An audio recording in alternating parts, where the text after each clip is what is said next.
I'm Sarah, and this is the story of how my husband Victor thought he could disappear with our life savings. It started with emptied bank accounts, mysterious phone calls to Colombia, and the name Sunrise Investments that I'd never heard before. Victor wasn't just planning to leave me.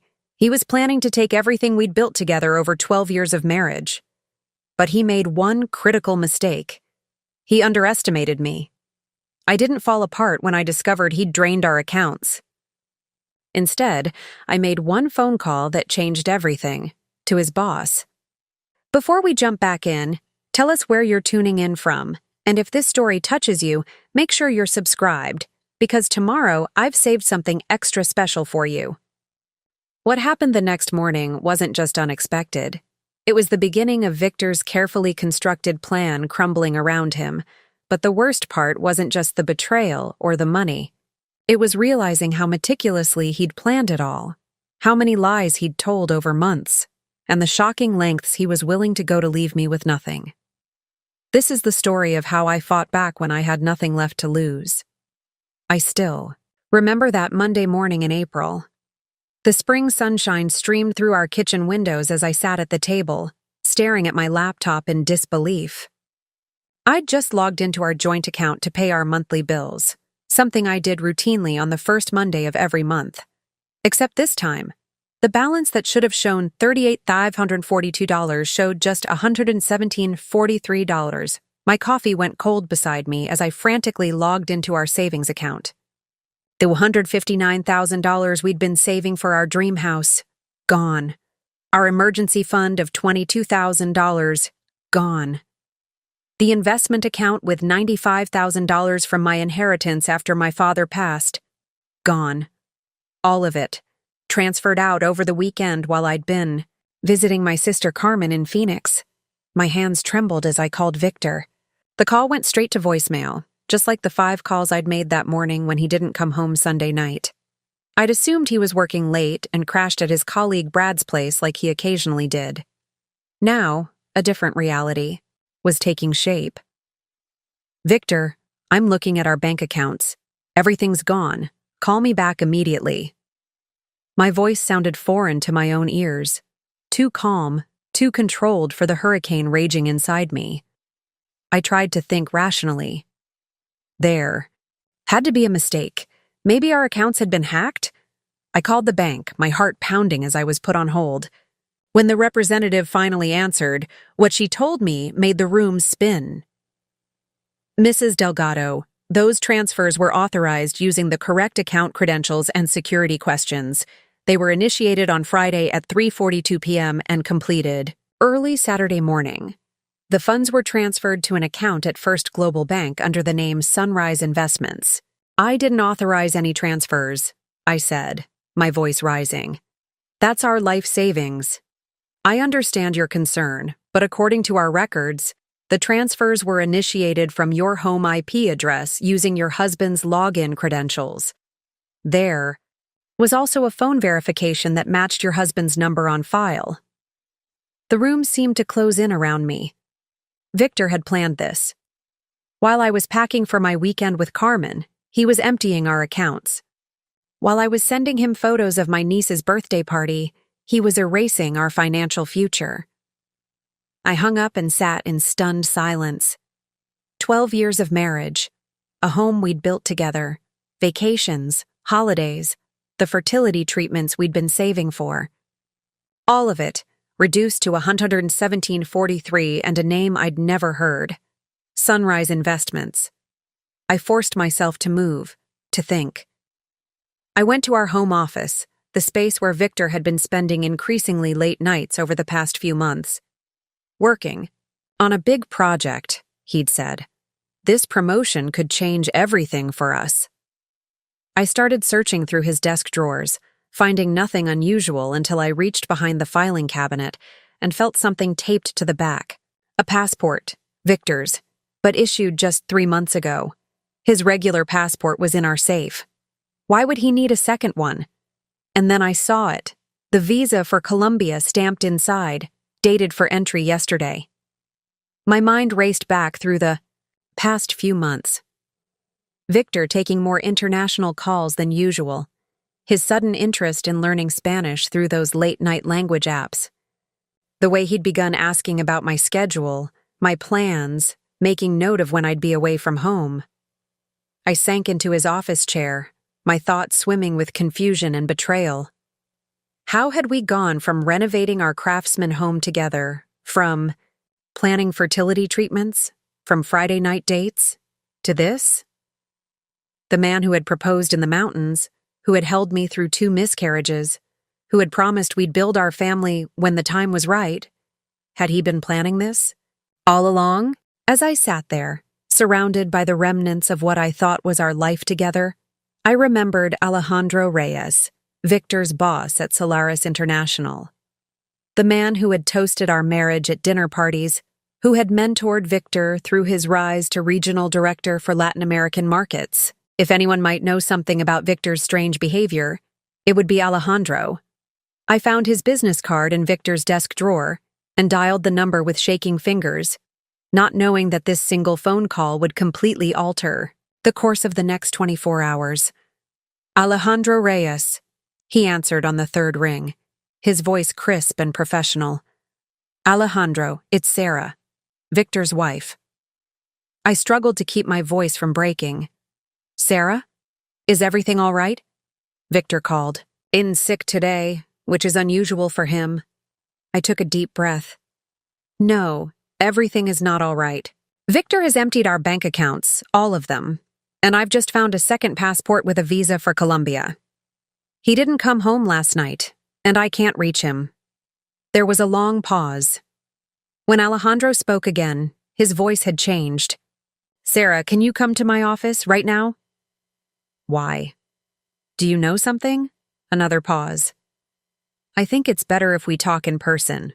There are some things you should know about the company's recent audit findings, things involving Victor's department. My blood ran cold. What things? Please, Sarah. I'm in the office until late tonight. Come as soon as you can.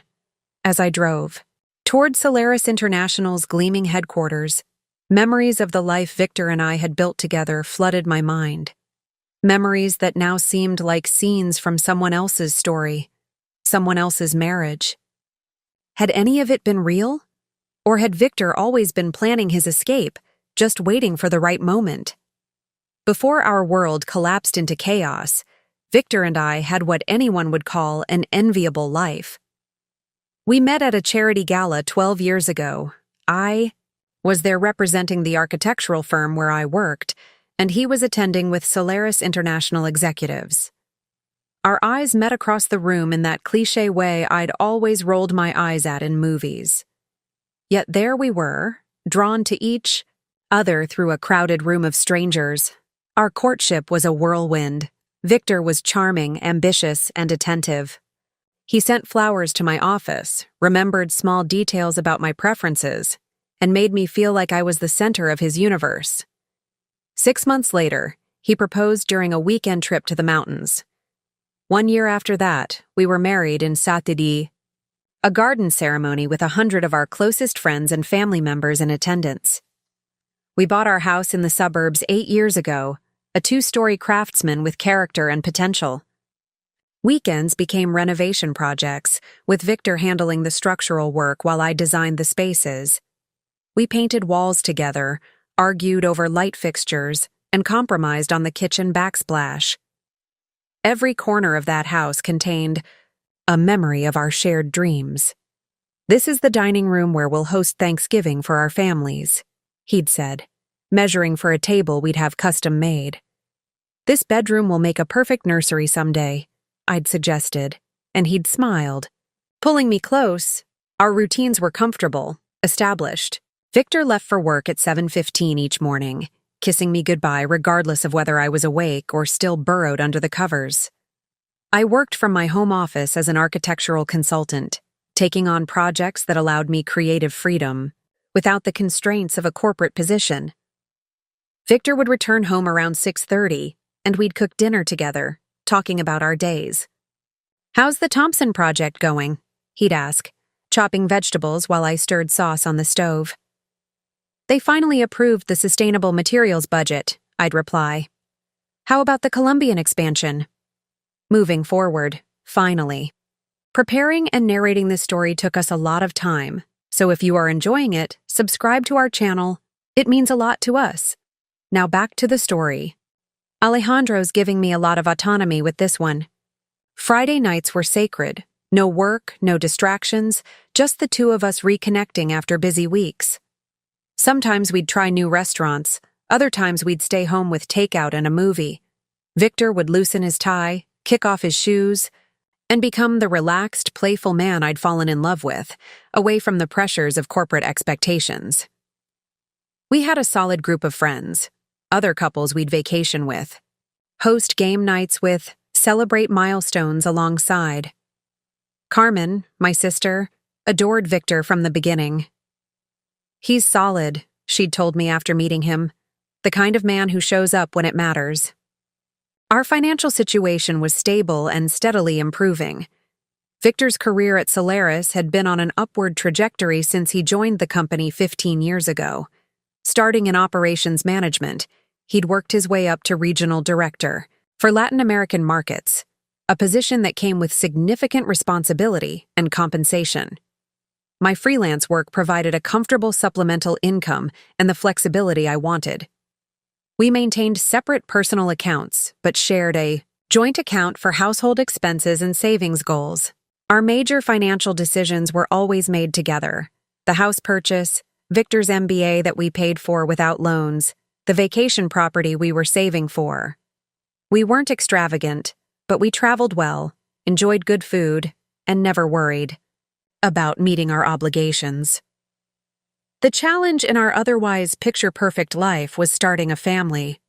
After years of trying naturally, we began seeing fertility specialists. 2 early miscarriages left emotional scars, but Victor remained my rock through the disappointments. He researched treatment options, attended every appointment, and never made me feel like it was my failure when things didn't work out. "We'll be parents when the time is right," he'd assure me, holding me through tears after negative pregnancy tests. "Whether it's through more treatments, surrogacy, or adoption, we'll find our way to a family." The most recent treatment plan was expensive, nearly $45,000 for the recommended approach, but Victor never hesitated. "We'll make it work," he promised. And we had been saving diligently, building the fund that would hopefully bring us the child we both wanted. Perhaps I should have recognized the subtle shifts in our relationship over the past year. The slightly shorter phone calls when he traveled for business. The new password on his phone that he claimed was Company Security Protocol. The late nights that became more frequent, always explained away with work pressures and project deadlines. But when you've built a life with someone, trust becomes as automatic as breathing. I didn't question the changes because I couldn't imagine there was anything to question. Victor had always been ambitious, often taking on more than he should. His growing responsibilities at Solaris meant more stress, more travel, more demands. On his time, it made sense that he seemed more distracted, more tired. "This Colombian expansion is make or break for my career," he'd explained one night when I expressed concern about his workload. "If we pull this off successfully, I'm in line for Vice President of International Operations." I believed him because I had no reason not to. I supported him because that's what we'd always done for each other. I adjusted to seeing less of him, to the occasional missed dinner, to the distracted nods when I spoke about my day. It was temporary, I told myself. Once the expansion was complete, we'd get back to normal. How could I have known that normal no longer existed? That while I was planning our future, Victor was methodically dismantling our past. That the man who held me through fertility treatments was creating an escape route that led away from everything we'd built together. The morning I discovered our emptied accounts was like any other Monday. Nothing in the air, nothing in the quality of light streaming through our kitchen windows. Nothing in the ordinary rhythm of the neighborhood suggested that this day would divide my life into before and after. Looking back now, I can pinpoint exactly when things began to change, though I didn't recognize the significance at the time. It was about 8 months ago, during the annual Solaris International holiday party. Victor had been particularly excited about the event that year, mentioning several times that key partners from Colombia would be attending. "This is my chance to make connections that could help with the expansion," he'd explained while adjusting his tie in our bedroom mirror. I'd bought him that tie, deep blue with subtle silver threading, for his birthday the previous month. The party was held at the Grand Plaza Hotel downtown, an elegant affair with an open bar and gourmet food stations. Victor was in his element, moving smoothly between groups, introducing me proudly when appropriate, but increasingly leaving me to make my own conversation as the night progressed. "I need to speak with Alejandro and the Colombian delegation," he'd whispered, squeezing my elbow before disappearing into the crowd. I mingled with the spouses of other executives, sipped champagne, and occasionally caught glimpses of Victor, deep in conversation with a striking woman in a red dress. Their body language seemed professional, but there was an intensity to their interaction that made me pause. When I approached them later, Victor's smile seemed slightly forced. "Sarah, meet Ariana Vega from our partner bank in Bogotá. She'll be the financial liaison for the expansion project." Ariana's handshake was firm, her smile polite but reserved. "Victor speaks very highly of you," she said, her accent subtle but noticeable. "He says you have an excellent eye for design." "Nice to meet you," I replied. "Victor's been so excited about this Colombian project. It's all he talks about lately." Something flickered in her eyes before she answered. "We're all very excited about the possibilities." Victor placed his hand on the small of my back, a gesture that would normally feel comforting but somehow felt like steering. "Ariana was just about to introduce me to the Regulatory Affairs Director. Would you mind if I—" "Of course not," I said, "because that's what supportive spouses do. I'll find you later." As they walked away, I noticed Ariana lean slightly closer to Victor to say something, and his head tilted toward hers to listen. Just colleagues sharing information in a noisy room, I told myself. Nothing more. But that night marked a shift. Victor came to bed late, claiming he'd been networking until the last minute. When I asked about the Colombian delegation, his answers were enthusiastic but vague. The seeds of distance had been planted, though I wouldn't recognize them as such for months. The changes accumulated slowly after that night. Victor's phone, which had always sat face up on tables or counters, began to remain in his pocket or face down when set aside. He installed a new password management app and changed all his banking passwords, citing a company-wide security protocol after a data breach. "It's not just me," he assured me when I raised an eyebrow. "Everyone at Solaris is updating their security measures. Corporate espionage is a real concern with this expansion." Then came the late nights. Once or twice a week at first, then 3 or 4 times. Always with reasonable explanations.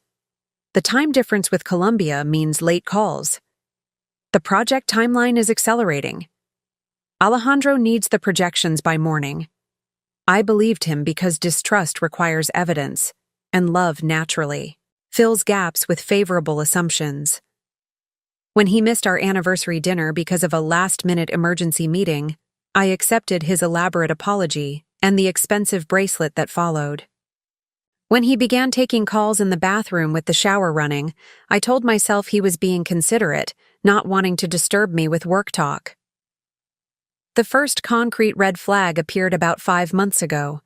I was paying bills when I noticed a charge on our credit card statement from Hotel Esplendor. A $340 dinner on a Tuesday when Victor had told me he was working late at the office. When I asked him about it casually, his explanation came too quickly: client dinner. We were discussing the logistics for equipment transfers to Bogotá. He paused, then added, "I submitted it for reimbursement, so you'll see that credit next statement." I checked the next statement. No reimbursement appeared. Then came the weekend trips. Regional office visits that couldn't be rescheduled, team-building retreats that were suddenly mandatory. Each time, Victor would return home with generic stories and small gifts that seemed like afterthoughts, airport souvenirs purchased in haste. During one such weekend, I called his hotel room to wish him good night, only to have the front desk inform me that Mr. Delgado had checked out earlier that day. When I confronted Victor about this upon his return, he claimed a last-minute venue change had moved the retreat to a different hotel, and he'd forgotten to let me know. "You could have called," I said, hating the suspicious tone that had crept into my voice.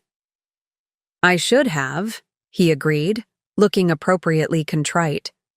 "It was chaotic with everyone changing locations, and by the time we got settled, it was so late I didn't want to disturb you." I let it go. What was the alternative? Accusing my husband of 12 years of lying to me. Of what? Having an affair? Secretly traveling somewhere else? Both seemed absurd compared to the simple explanation of poor communication during a work complication. But my subconscious was gathering evidence my conscious mind refused to acknowledge. I began noticing Victor's reactions when his phone buzzed, with notifications, the slight tensing of his shoulders, the quick checks to see if I was looking, the way he'd step out of rooms to reply to certain messages. Our physical intimacy had cooled as well. Victor still kissed me goodbye each morning, still said, "I love you" before bed, but the passionate connection we'd maintained throughout our marriage had faded. When we did make love, it felt like he was going through motions, his mind elsewhere. Tried to address it directly one evening after yet another perfunctory encounter. "Is everything okay between us? You seem distant lately." Victor rolled toward me, his expression softening in the dim light. "I'm sorry, Sarah. Work has been consuming me. The pressure is intense right now." He traced his finger along my cheek, a familiar gesture that used to make my heart flutter. "Once this expansion is finalized, things will calm down, I promise." I wanted to believe him. I needed to believe him. So I nodded and curled against his chest, ignoring the stiffness in his embrace and the way he checked his phone the moment he thought I'd fallen asleep. 2 months ago came what should have been the most glaring warning. Victor suggested I postpone our next round of fertility treatments. "The timing isn't great with everything happening at work," he said, carefully arranging his expression into one of regret. "And the stress I'm under right now, it's not ideal for starting a family." It made sense on the surface. We'd agreed to approach parenthood mindfully, to create the best possible environment for a child. But this was the first time in years that Victor had hesitated about our family plans. The fertility specialist had told us not to delay given my history and age. Every month mattered. "We've been saving for this for so long," I argued gently. "And Dr. Michaels said this protocol has the highest success rate for our situation." "Just a few months," Victor insisted. "Let's reevaluate in the summer when the Colombian deal is finalized." I reluctantly agreed, ignoring the voice in my head. That whispered this wasn't about timing at all. The truth was, by suggesting the delay, Victor had inadvertently protected our fertility fund from his eventual theft. Those designated savings were in an account under my name alone, the only money he couldn't easily access. The final sign came just weeks before everything collapsed. Victor asked, with unusual insistence, about my plans for visiting Carmen. "You should go for the whole weekend," he urged. "You deserve a break from all my work stress, and you know how much you love spending time with your niece." His encouragement seemed genuine, caring even. I was touched by his apparent thoughtfulness. It never occurred to me that he was creating the perfect opportunity to execute the final stage of his plan, to empty our accounts and disappear while I was hundreds of miles away, completely unaware. And so I went to Phoenix, texting Victor photos of my niece's birthday celebrations, completely oblivious to the fact that back home, my husband was systematically destroying the financial foundation of our life together, preparing to vanish with another woman to a country where he thought I couldn't follow. The signs had been there all along. I just couldn't bear to read them. Solaris International's headquarters loomed ahead as I pulled into the visitor parking area. The gleaming 40-story building had always impressed me before, a monument to success that Victor spoke of with pride. Now it felt ominous, holding secrets I wasn't sure I was ready to hear. The security guard at the front desk, Julian, who knew me from company events, gave me a sympathetic look that immediately set my nerves on edge. Did everyone know something? I didn't. Mrs. Delgado, he said, his voice gentler than usual. Mr. Reyes is expecting you. You can go right up. The elevator ride to the executive floor gave me too much time with my thoughts. A voice in my head kept insisting there must be some explanation. Victor wouldn't just abandon our life together. There had to be a mistake, a misunderstanding, some elaborate miscommunication that would clear everything up. Maybe he'd made a large investment without telling me first. Impulsive? Yes, but fixable. Maybe he was planning a surprise. Something extravagant and ill-advised but well-intentioned. Maybe his phone was broken and he was desperately trying to reach me from somewhere. The scenarios grew increasingly implausible as the elevator climbed, but I clung to them. Because the alternative, that my husband of 12 years had methodically planned to steal our savings and disappear, was too painful to accept. The elevator doors opened directly into a reception area where Alejandro's assistant, Lucia, sat at a sleek desk. She looked up with a start when she saw me, her professional composure slipping for just a moment. "Mrs. Delgado," she said, standing quickly. "Mr. Reyes asked me to bring you straight in when you arrived." She led me through heavy double doors, into Alejandro's corner office with its panoramic views of the city. Under different circumstances, I might have paused to admire the skyline, the subtle luxury of the furnishings, the careful curation of art on the walls. Instead, my focus narrowed to Alejandro's face as he rose from behind his desk. His expression was grave, his typically confident demeanor subdued. Without a word, he gestured to a sitting area rather than directing me to the chair across from his imposing desk. A small kindness I barely registered. "Sarah," he said as we sat down, "before I say anything else, I want you to know that none of this is your fault, and we will do everything we can to help you through it." The knot in my stomach tightened. Only bad news required such a preface. "Just tell me what's happening, Alejandro. What does Victor's disappearance have to do with Solaris?" He took a deep breath, choosing his words carefully. 3 weeks ago, our finance department flagged some irregularities in international wire transfers. Funds earmarked for our Bogotá expansion were being rerouted through a series of shell companies before reaching their intended recipients. My mind flashed to Victor at his desk late at night, surrounded by spreadsheets, insisting he needed privacy to concentrate. At first, we thought it might be an issue with our Colombian banking partners, Alejandro continued. But our audit team traced the pattern back to its source. He paused, his expression pained. The transactions were being manipulated from within Solaris, specifically from Victor's department. I felt oddly calm, as if I were floating slightly above the scene, watching someone else receive this news. "Are you saying Victor was stealing from the company?" Alejandro nodded grimly. "We estimate the total amount at close to $2 million over the past 6 months. The method was sophisticated. Small percentages skimmed from large transfers, legitimate expenses inflated by 20 or 30% with the difference diverted. Nothing that would immediately raise alarms. $2 million. The number seemed impossibly large, disconnected from the man who had fretted over our household budget, who had insisted we save aggressively for retirement, who had calculated the optimal mortgage payment to balance current comfort with future security. We were building a case quietly, Alejandro continued, gathering evidence before confronting him. We had planned to bring him in tomorrow for questioning, with legal counsel present. He shook his head. But it appears someone tipped him off.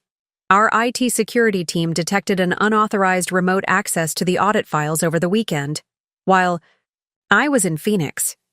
While I was sending Victor photos of my niece's birthday cake, He was discovering that his scheme had been uncovered. While I was hugging Carmen goodbye, he was finalizing his escape. "So he took your money," I said, my voice hollow. "And then he took mine." "I'm deeply sorry, Sarah."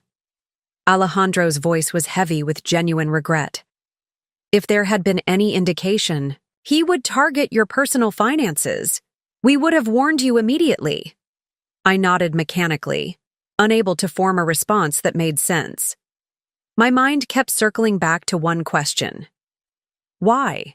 I finally asked. "Victor made an excellent salary. We lived comfortably. Why would he risk everything for money he didn't even need?" Alejandro hesitated, exchanging a look with Lucia, who had quietly entered with a folder.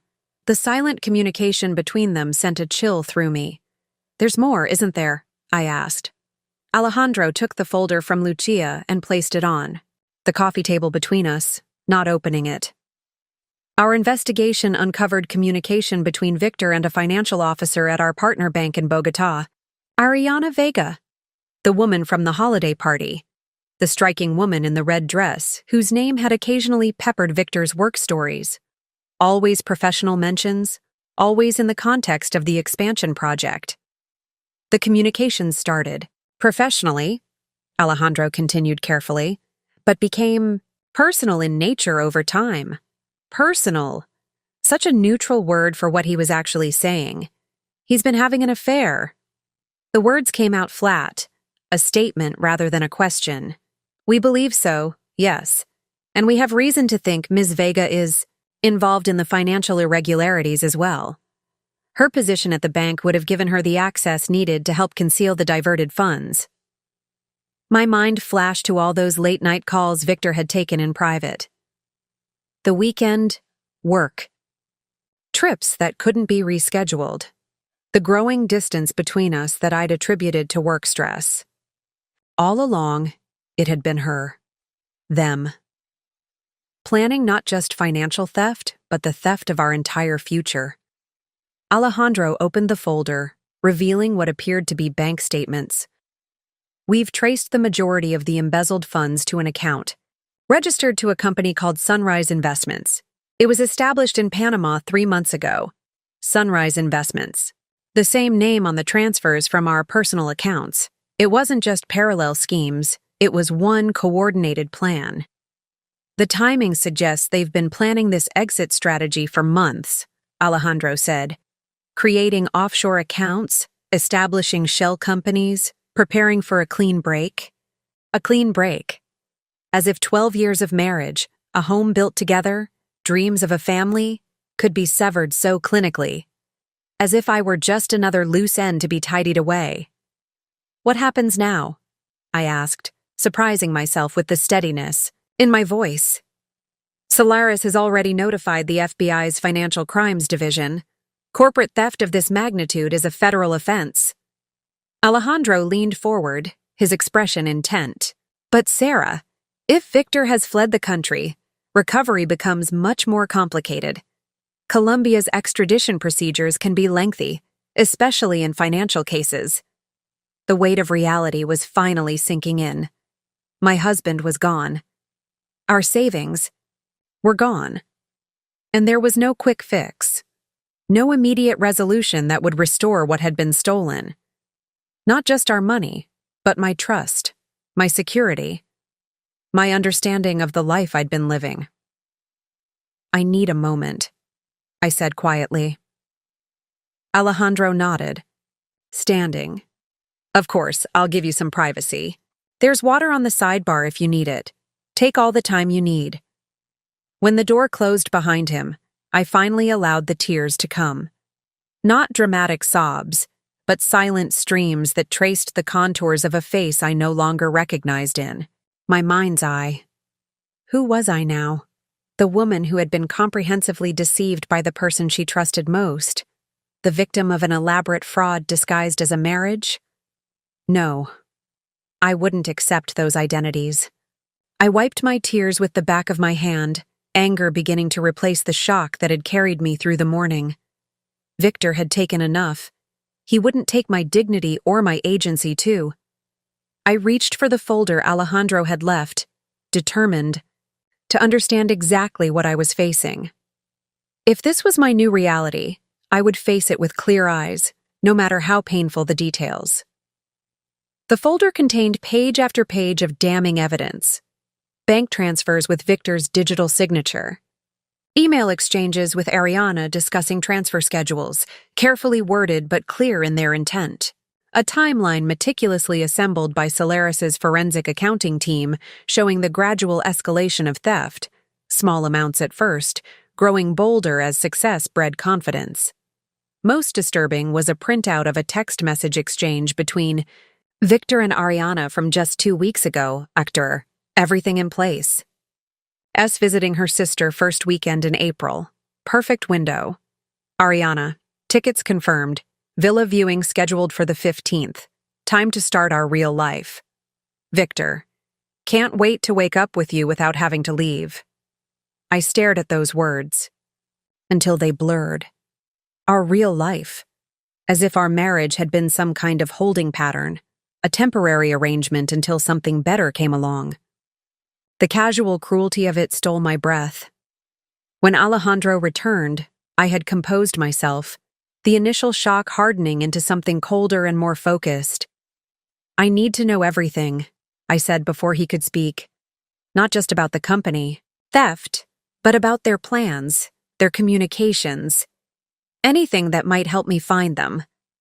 Alejandro sat down, his expression careful. The FBI will be handling the investigation now. They have resources we don't. The FBI cares about the $2 million. I care about my life savings and the man who stole them. My voice remained steady. There must be something in all this data that points to where they're going. Alejandro hesitated, then nodded. There are some patterns. The property searches on Victor's company computer were focused on a specific region. Cartagena on Colombia's Caribbean coast. Luxury properties mostly. Show me, I demanded. He turned his laptop toward me, pulling up a folder of flagged browser history. Images of sprawling villas with ocean views, private pools, and gated security filled the screen. Properties with price tags between $1 and $3 million. My throat tightened as I realized our emptied accounts were likely just a down payment on one of these retreats. The stolen corporate funds would finance the rest. And their travel plans? You mentioned tickets. We don't have specifics, only that text message reference. Our security team is working with the airline partners to... My phone buzzed with an incoming email, interrupting him. I glanced down automatically, then froze when I saw the sender. Victor. He just emailed me, I said, my fingers suddenly clumsy, as I opened the message. Sarah, by now you've discovered the transfers. I know you're hurt and angry, and you have every right to be. This isn't how I wanted things to end. The truth is, I've been unhappy for years. We've been going through the motions, living parallel lives under the same roof. I found someone who truly understands me, who shares my vision for the future. I've left you the house and your car, the furniture, everything in it. It's all yours. I've only taken what I need for my fresh start. It's more than fair. Please don't try to find me. By the time you read this, I'll be somewhere you can't reach. Don't make this uglier than it needs to be. I did care about you, in my way. Victor. I read it twice, a strange calm settling over me. The audacity was almost impressive, positioning himself as generous for not stealing the furniture, suggesting our marriage had been mutually unfulfilling, offering the feeble consolation that he cared in his way. Without a word, I handed my phone to Alejandro, who read the message with a deepening frown. He's trying to discourage you from pursuing this, he said, returning my phone. It's a tactic. Making it seem like a clean break is your best option. He's wrong, I said simply. Alejandro nodded, something like approval crossing his features. The FBI agents will be here within the hour.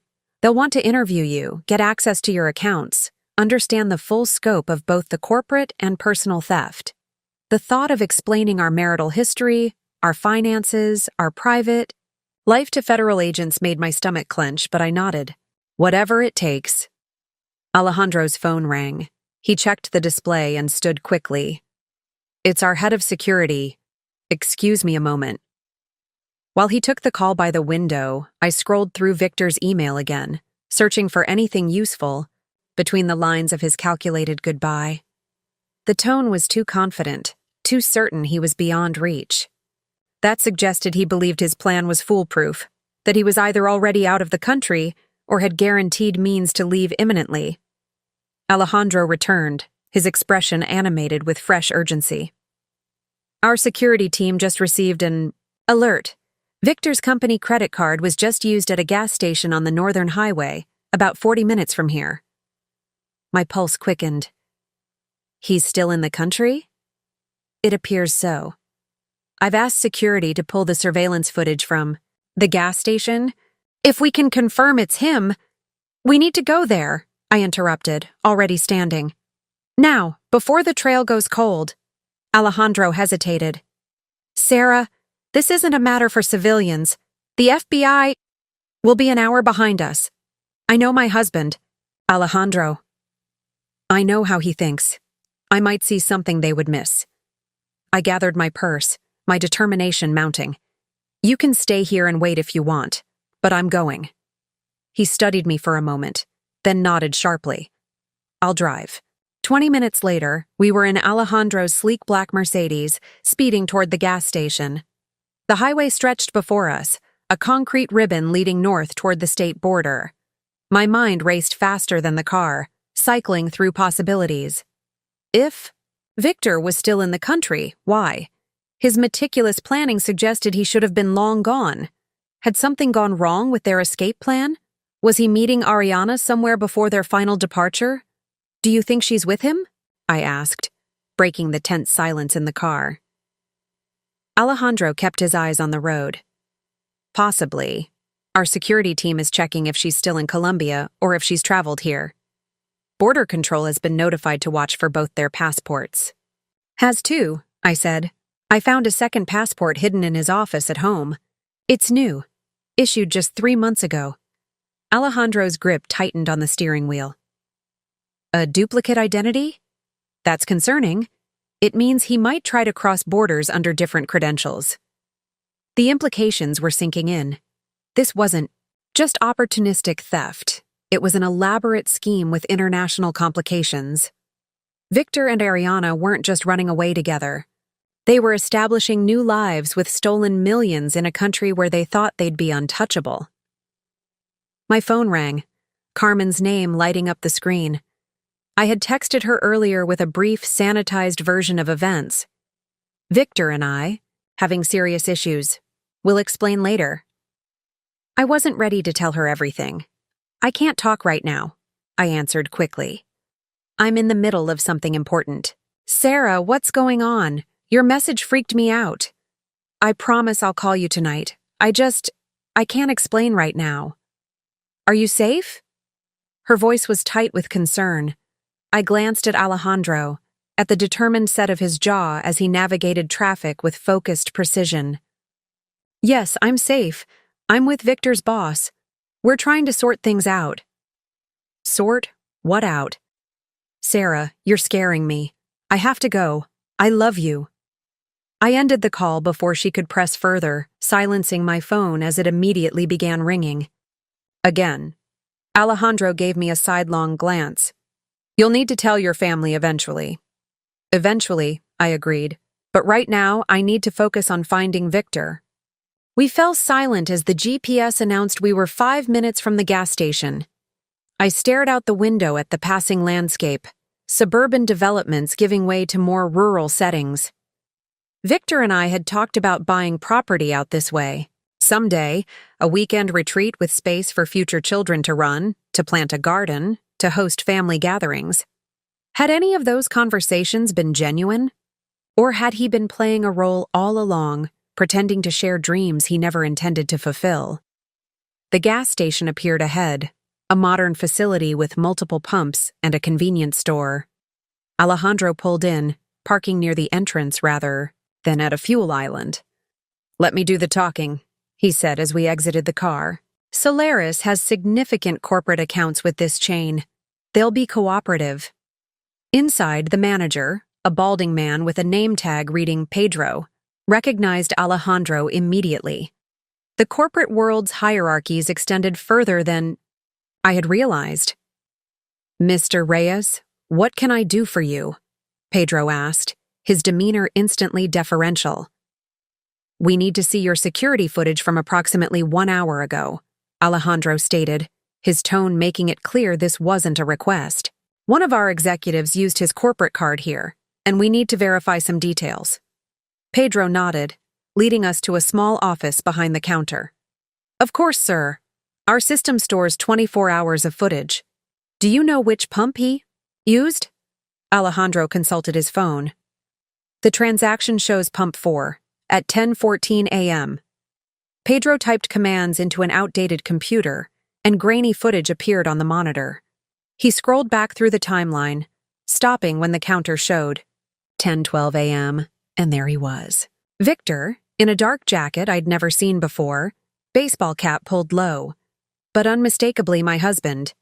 He was filling a black SUV, not our car, not his company vehicle. A rental, perhaps, or purchased with stolen funds, but it wasn't Victor who made my breath catch. It was the woman who emerged from the passenger side and walked into the convenience store. Ariana Vega, the woman from the holiday party, the financial liaison who had become so much more. She moved with confidence, sunglasses, perched on top of her head, apparently unconcerned about being recognized. They weren't running scared. They were executing a plan they believed was foolproof. "Can you follow her inside?" I asked Pedro. He nodded, switching to interior cameras. We watched as Ariana selected snacks, bottled water, and what appeared to be a map. "Road trip provisions." "They're driving?" I said, turning to Alejandro. "Not flying.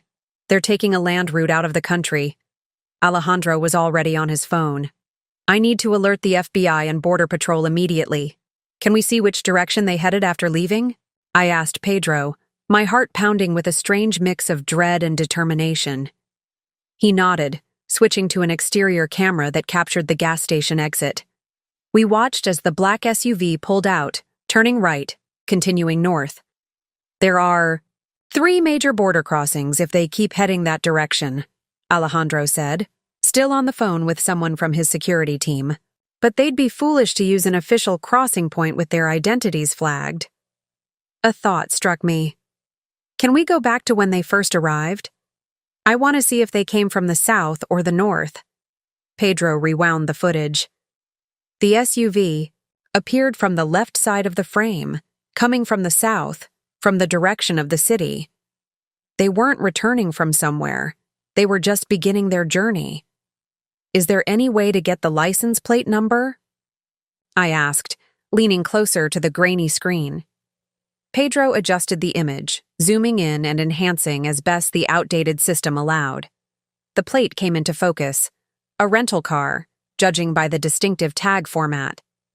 Alejandro immediately relayed the information to his security team, who would pass it to the FBI. "If they're in a rental vehicle, we can track it. Most agencies install GPS in their fleets now." My focus remained on the footage, watching Victor's movements. There was something methodical about him, something I recognized from our years together. When Victor was executing a plan, he had a particular way of moving, efficient, focused, with no wasted motion. I was seeing that now as he filled the gas tank, checked the tire pressure, cleaned the windshield. "He's being thorough," I murmured, "making sure the vehicle is in perfect condition for a long drive." "That fits with a border run," Alejandro agreed, ending his call. "The FBI is mobilizing, but they're at least 30 minutes behind us. They've requested we stay here until they arrive." I shook my head. They'll be too late. Victor and Ariana already have at least a 40-minute head start, and they're moving fast. I pointed to the timestamp on the footage. "Look how quickly they completed their stop. Under 7 minutes for..." gas, supplies, and a bathroom break.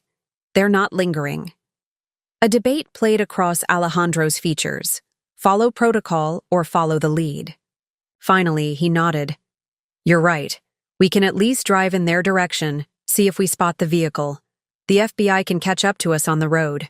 We thanked Pedro, who promised to preserve the footage for the authorities, and hurried back to Alejandro's Mercedes. As we pulled onto the highway heading north, Alejandro's phone rang through the car's Bluetooth. Mr. Reyes, this is Agent Bowers with the FBI. I understand you've located the subject's vehicle. We have surveillance footage and a license plate for a black SUV headed north from the North Star gas station on Highway 41. We're currently following that route while maintaining a safe distance. We appreciate your assistance, but I need to be clear. Do not engage with the subjects. They're wanted for federal financial crimes and should be considered potentially dangerous. Our team is en route to your location. Understood, Agent Bowers. We're simply tracking their likely route to provide you with intelligence. As Alejandro continued his conversation with the agent, I found myself staring at the highway stretching before us, trying to think like Victor. Where exactly was he heading? The most obvious border crossings would surely be watched now. Victor was too smart to drive directly into a trap.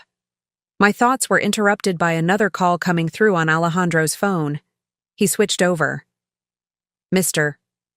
Reyes, this is Lucia. I've been reviewing Mr. Delgado's recent expenses as you requested. There's something strange I thought you should know immediately. Go ahead, Lucia. There's a charge from 3 weeks ago at Mountain Creek Marina.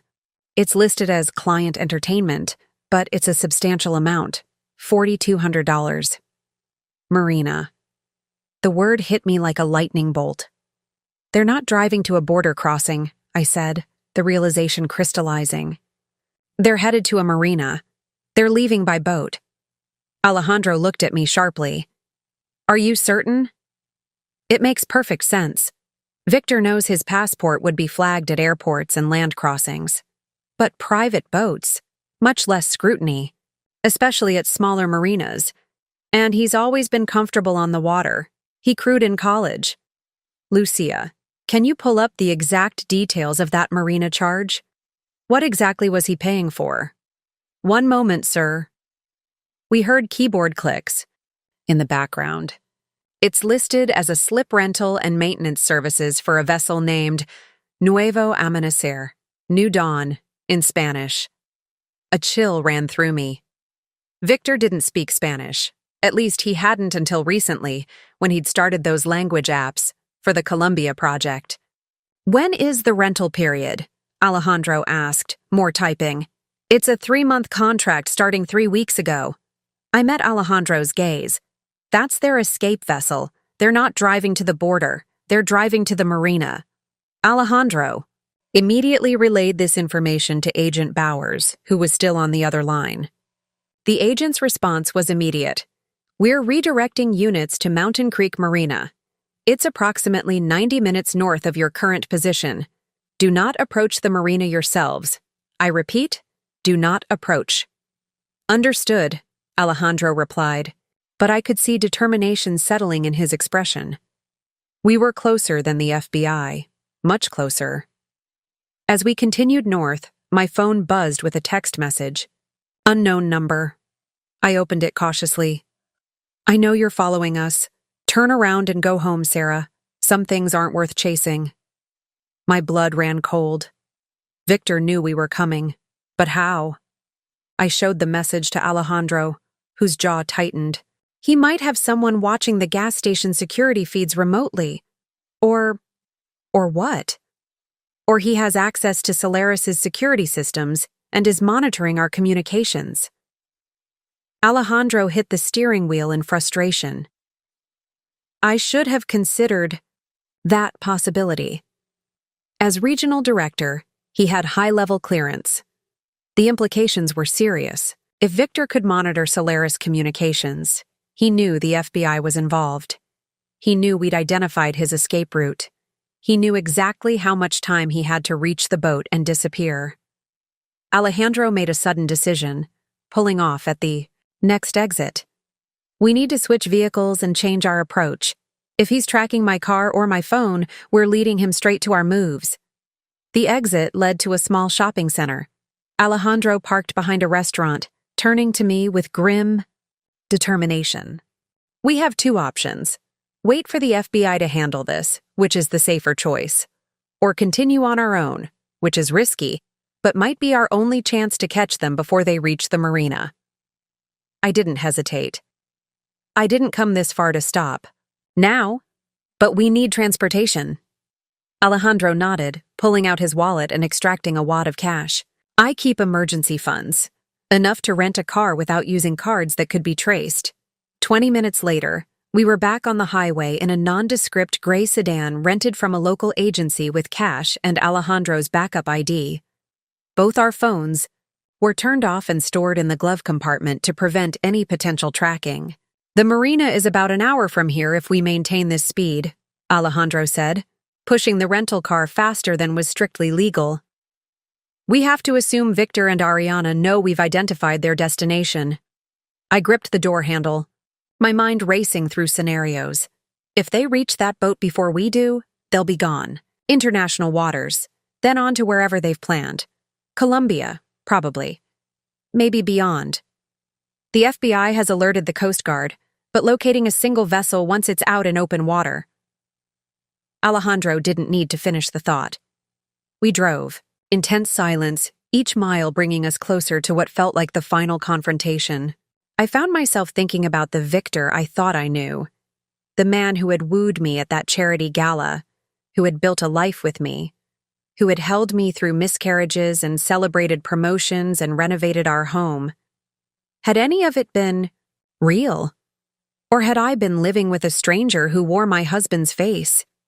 The gray sedan ate up the miles as we sped north, racing against both Victor's head start and the ticking clock of my own doubts. I had never considered myself a confrontational person.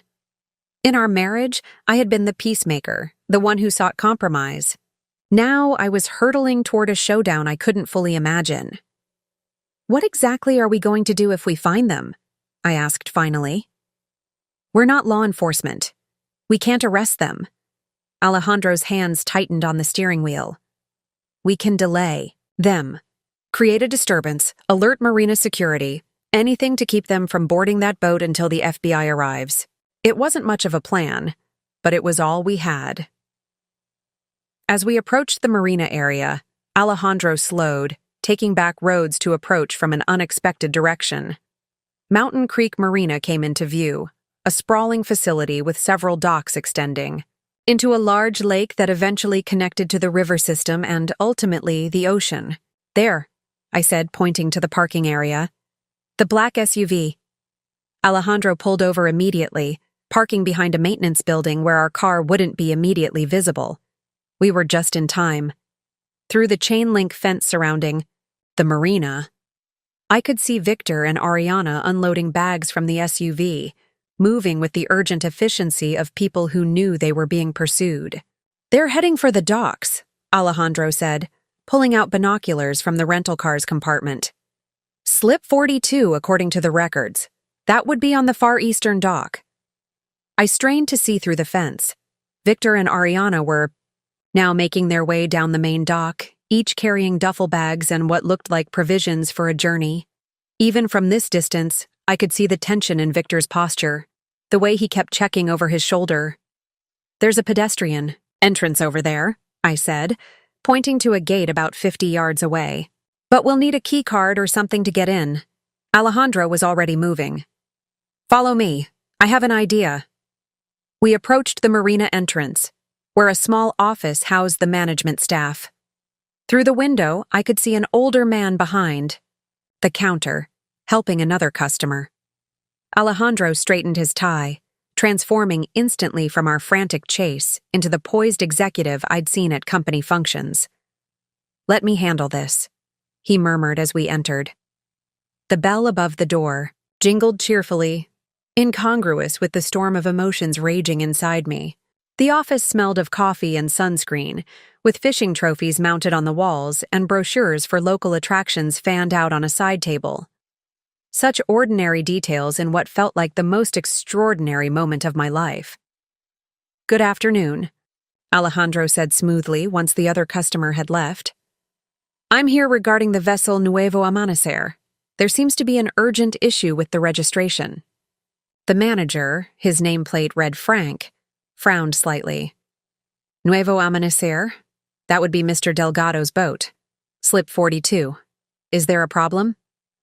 "I'm afraid so," Alejandro continued, producing a business card that identified him as CEO of Solaris International. "Mr. Delgado is an executive at my company, and we've discovered some concerning financial irregularities. The vessel may have been purchased with misappropriated corporate funds." Frank's eyebrows shot up.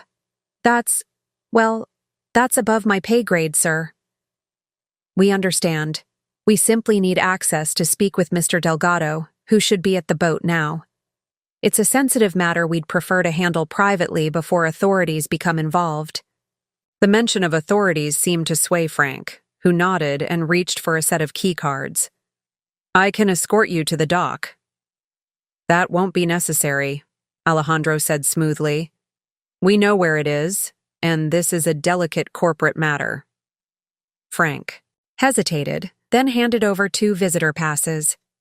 "Just return these when you're done, and if there's any trouble—" "You'll be the first to know," Alejandro assured him, taking the passes with a confident smile. As we hurried through the gate and onto the main dock, I felt a strange detachment settle over me. Here I was, chasing my husband and his lover as they attempted to flee with stolen millions. It was like something from a movie, not the life of Sarah Delgado, architectural consultant, who until yesterday had been planning fertility treatments and kitchen renovations. "Are you all right?"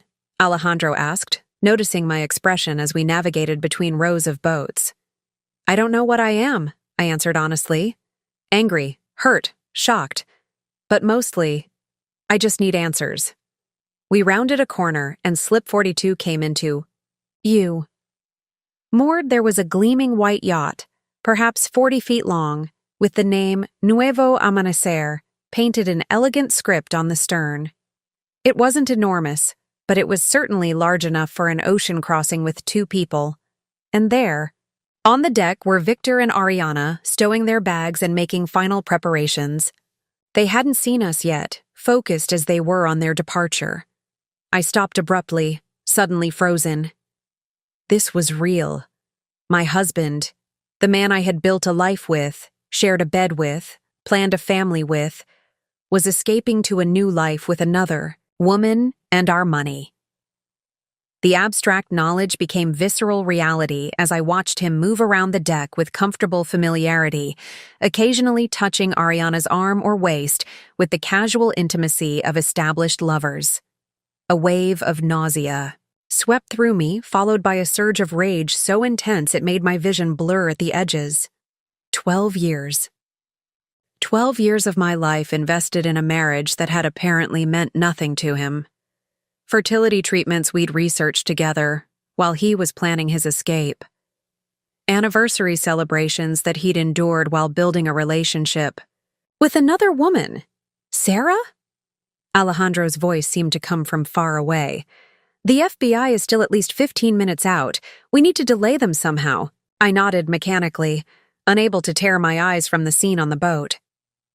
Victor was smiling now, saying something to Ariana that made her laugh and lean into him. They looked happy, carefree, as if they weren't standing on a foundation of theft and betrayal. Without fully forming a plan, I started walking toward the slip. Alejandro grabbed my arm. "Wait," he hissed. "We need to be strategic." But strategy had evaporated under the heat of my fury. I shook off his hand and continued forward, my steps loud and deliberate on the wooden planks of the dock. Victor heard them first. He turned, his expression shifting from confusion to shock as he recognized me. For a split second, I saw something like guilt cross his features before a mask of cold determination replaced it. "Sarah?" he said, his voice carrying across the short distance between us. "You shouldn't have come here." "Apparently there are a lot of things I shouldn't have done," I replied, surprised by the steadiness in my voice. Trusting you is at the top of that list. Ariana had stepped closer to Victor now, her hand on his arm in a gesture that was both possessive and supportive. She was even more beautiful up close, younger than me, with a confidence that radiated from her perfectly composed features.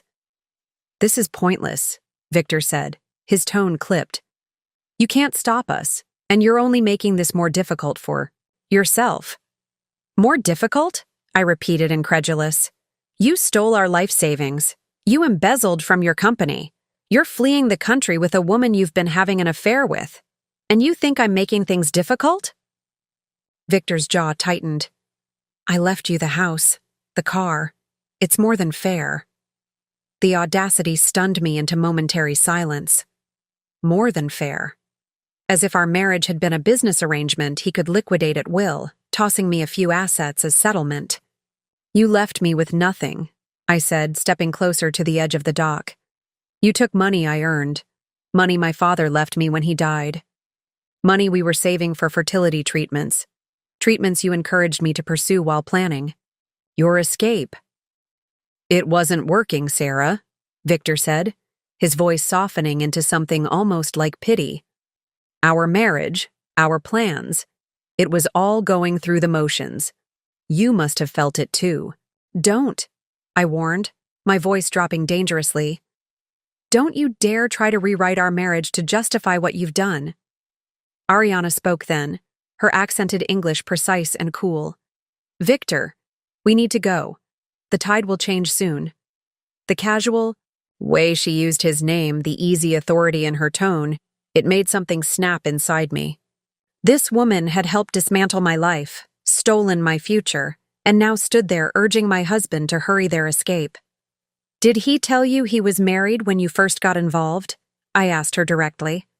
Or did that come later, after you'd already planned how to steal from Solaris together? A flicker of discomfort crossed her features. Our relationship is not what you think. It's exactly what I think, I countered. A affair built on lies and theft, quite the foundation for your real life together. Victor started to untie the mooring line, his movements quick and practiced. The FBI is coming, aren't they? That's why you're here, trying to stall us. They know everything, Alejandro said, stepping forward. The embezzlement, the offshore accounts, the planned escape. Every border crossing and port authority has your names and descriptions. There's nowhere you can go where this won't follow. You.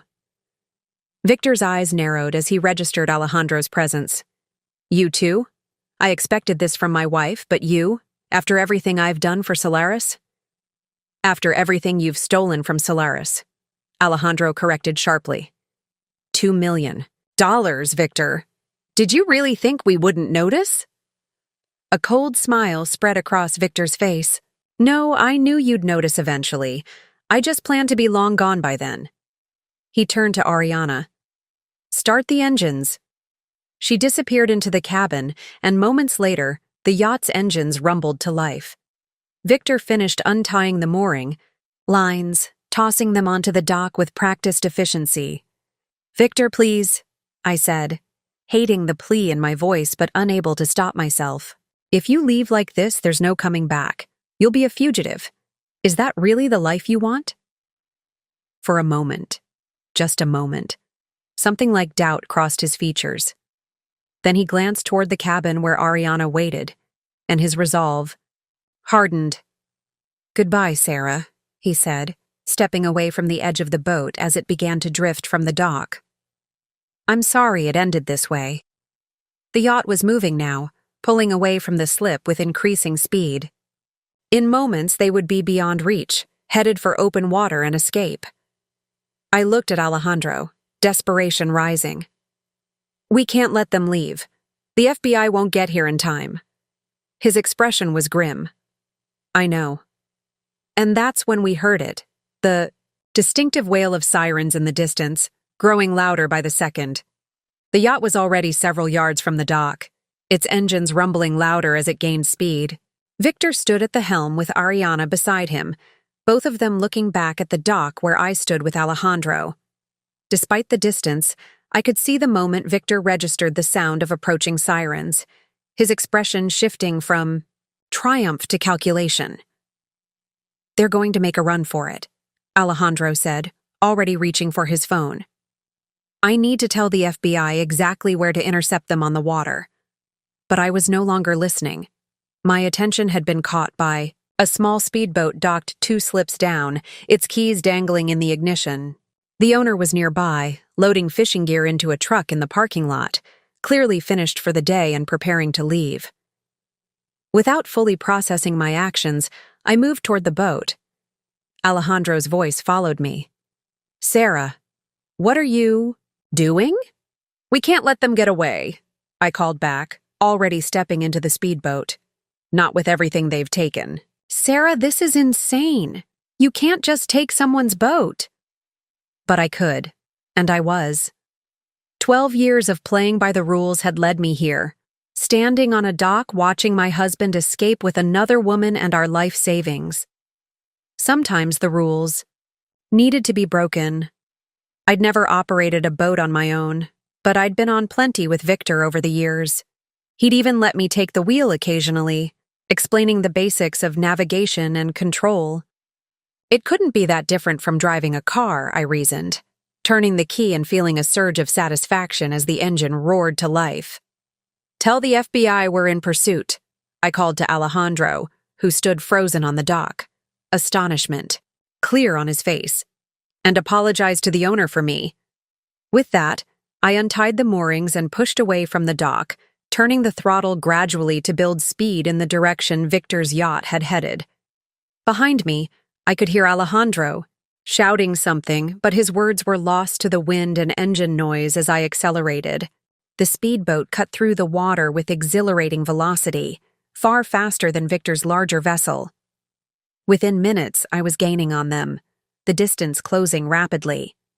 I could see Victor at the wheel now, looking back with increasing frequency, his face a mask of disbelief as he registered what was happening. I had no plan beyond catching up to them. I wasn't armed, wasn't trained in maritime pursuit tactics. But something primal had awakened in me, a refusal to be the passive victim in this story. I might not be able to stop them physically, but I could bear witness. I could look my husband in the eye as he betrayed everything we'd built together. As I drew closer, I could see Ariana pointing at me, her expression alarmed. Victor nodded and suddenly veered the yacht sharply to the right, heading toward a narrower channel that branched off from the main waterway. It was a tactical move. The channel was likely too shallow or narrow for larger vessels to follow, which would delay the Coast Guard or police boats. But my smaller speedboat could manage it easily. I adjusted course, maintaining pursuit. The channel was indeed narrower, lined with reeds and low-hanging branches from trees that crowded the banks. The wake from Victor's yacht bounced back from the closer shores, creating choppy water that made my speedboat bounce and slam against the surface. I gripped the wheel tighter, reducing speed just enough to maintain control without losing them. Ahead, I could see Victor gesturing animatedly to Ariana, who disappeared below deck momentarily, before returning with what looked like a small bag. Even from this distance, I could recognize it. The vintage leather satchel that had been a gift from my father, which Victor had appropriated years ago for important documents. "That's my family's money in there," I muttered through gritted teeth, pushing the throttle forward again. "You don't get to take that too." The channel widened slightly as it approached a small bay area. Beyond it, I could see open water, the larger lake that would eventually give them access to the river system and, ultimately, international waters. If they reached that point before authorities arrived, their chances of escape increased dramatically. Was close enough now that I could clearly see both their faces when they turned to look back at me. Victor's expression was a mixture of anger and disbelief. He had never expected this kind of pursuit from me, the wife who compromised, who avoided confrontation, who trusted him implicitly. Ariana looked genuinely afraid, clutching the railing. As she stared back at the speedboat rapidly gaining on them, the sirens were louder now, coming from multiple directions. Through gaps in the trees, I caught glimpses of flashing lights approaching the marina we'd left behind. The FBI had arrived, but they were still too far away to intercept Victor before he reached open water. It was down to me. As we entered the small bay, I made a decision. Angling the speedboat directly toward the yacht's path, I increased speed significantly. I wasn't aiming to ram them. That would be recklessly dangerous. But I could cut across their bow close enough to force Victor to make a choice. Swerve to avoid collision or maintain course and risk both our vessels. It was a gamble based on one fundamental belief. Despite everything, Victor wouldn't want to physically harm me. He had stolen, lied, betrayed, but he wasn't violent. I was counting on that remaining true. "What are you doing?" I heard him shout across the narrowing gap between our vessels. "Are you crazy?" Perhaps I was, but I was also determined. As my speedboat cut diagonally across his path, Victor had the choice. I'd predicted. He cursed loudly enough for me to hear, and swerved hard to avoid collision, sending his yacht lurching toward the shallower water near the bay's edge. The sudden maneuver was too extreme. I heard the sickening crunch of the yacht's hull connecting with something underwater, likely a submerged rock or tree stump. The larger vessel shuddered visibly, its forward momentum arrested by the impact. I circled back, slowing the speedboat and keeping a safe distance. Victor was shouting at Ariana, now, both of them moving frantically around the deck, checking the damage.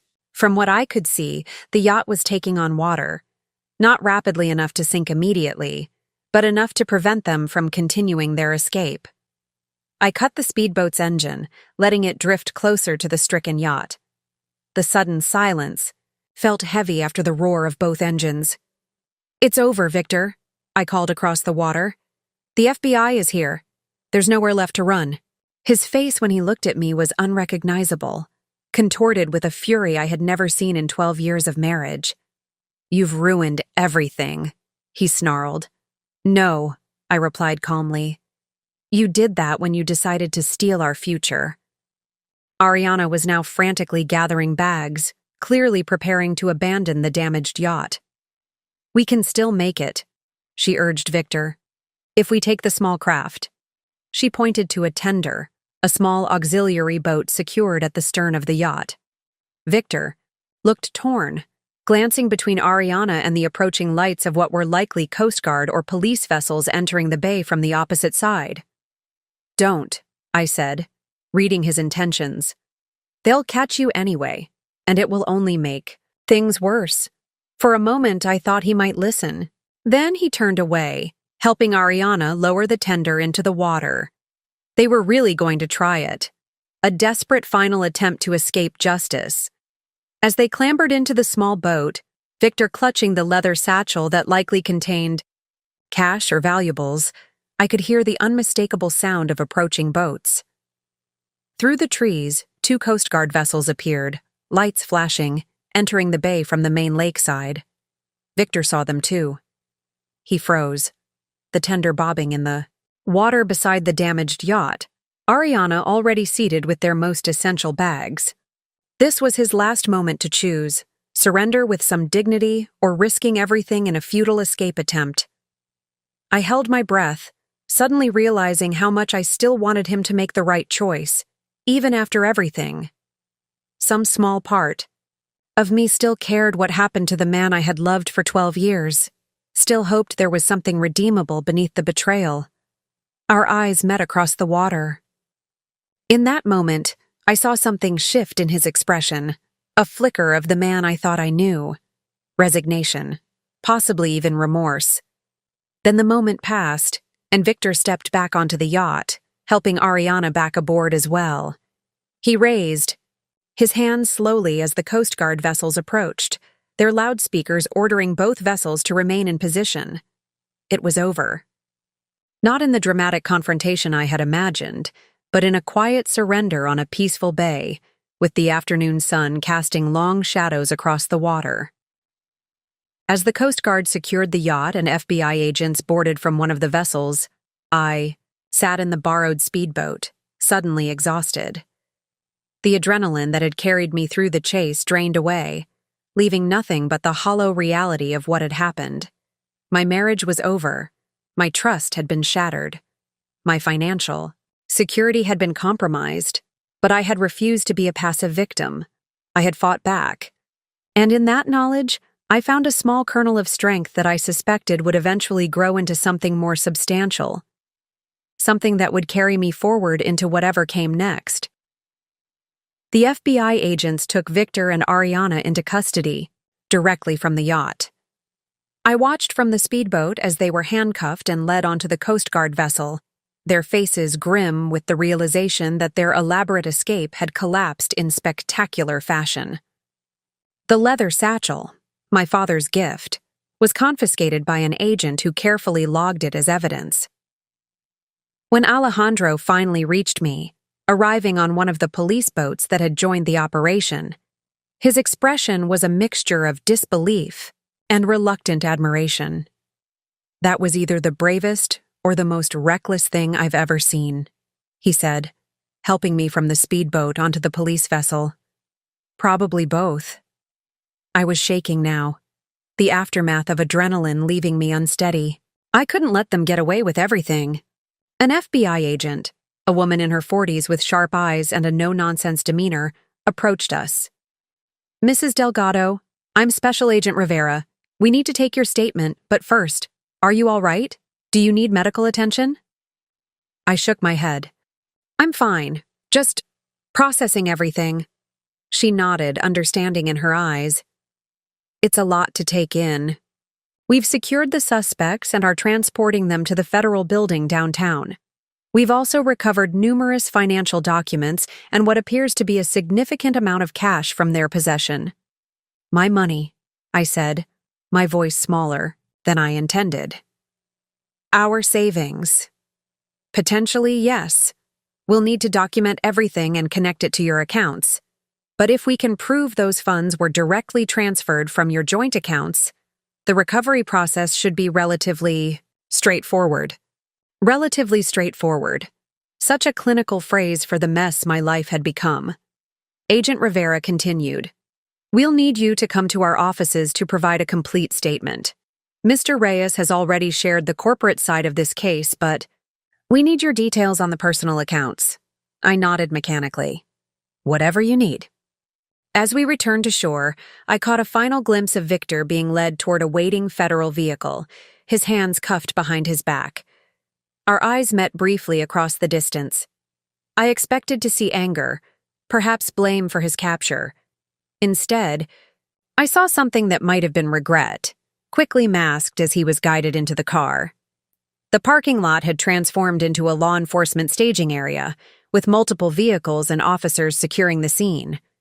The owner of the speedboat I'd borrowed was there, looking equal parts concerned and irritated as he spoke with officers.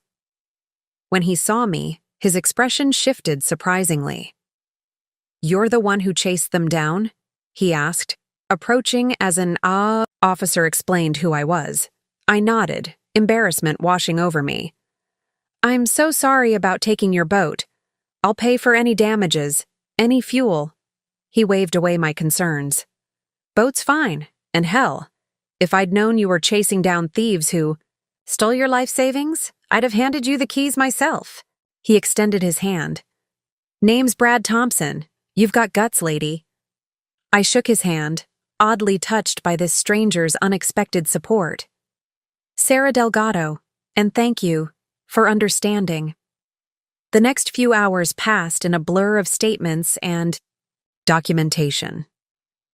Alejandro stayed with me through the initial FBI interviews, providing corporate context when needed, before finally heading back to Solaris to manage the inevitable fallout there. As CEO, he had a company crisis to contain, though he promised to remain available if I needed anything. It was nearly midnight when Agent Rivera finally told me I could go home. "We have enough for now," she said, closing her notebook. "The initial charges have been filed, and both suspects will remain in custody pending trial. Based on the evidence we've recovered, it's an exceptionally strong case." "What happens now?"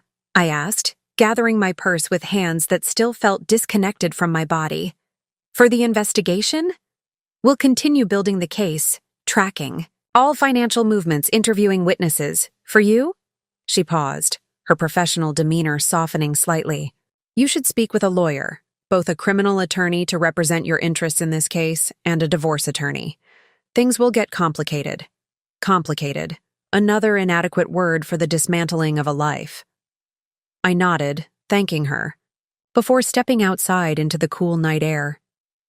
The federal building loomed behind me, holding my husband and the future he'd chosen instead of the one we'd planned together. I stood on the sidewalk, suddenly realizing I had no plan for getting home. My car was still at Solaris headquarters miles away. As I reached for my phone to call a rideshare, a familiar voice called my name. I turned to see Carmen hurrying toward me from a parked car across the street. "Sarah!" she exclaimed, pulling me into a fierce hug. "My God, are you okay? I've been trying to reach you all day." I melted into my sister's embrace, the events of the day finally catching up with me. "How did you find me?" I managed. "Alejandro called me," she explained, still holding me tightly. "He thought you shouldn't be alone tonight." The thoughtfulness of this gesture from a man who was essentially my husband's boss rather than my own friend broke something inside me. The composure I'd maintained through hours of questioning crumbled, and I began to sob against Carmen's shoulder. "I've got you," she murmured, guiding me toward her car. "You're coming home with me tonight." Carmen's guest room was a sanctuary of quiet after the chaos of the day. I sat on the edge of the bed, staring at the phone in my hands, aware that I needed to make decisions but feeling utterly incapable of formulating a plan. My sister appeared in the doorway with a mug of tea and a determined expression. "All right," she said, sitting beside me. "It's time to strategize." I looked at her blankly. Strategize? Victor had a plan. Ariana had a plan. Now you need a plan. She took my hand firmly. "They assumed you'd crumble, that you'd be too shocked, too hurt to fight back. They underestimated you once. We're not giving anyone the chance to underestimate you again." Her confidence stirred something in me, a flicker of the same determination that had propelled me to chase Victor across the bay. "I don't even know where to start," I admitted. Carmen squeezed my hand. "You start by protecting what's left and reclaiming what was taken. First thing tomorrow, we're calling the best divorce attorney in the city. Then we're contacting your bank to secure any remaining accounts. Then we're changing the locks on your house." The practicality of these steps cut through my emotional fog. "The house," I said suddenly. "I need to check the house." "What do you mean?" "Victor's email said he left me the house, but he's been lying about everything else."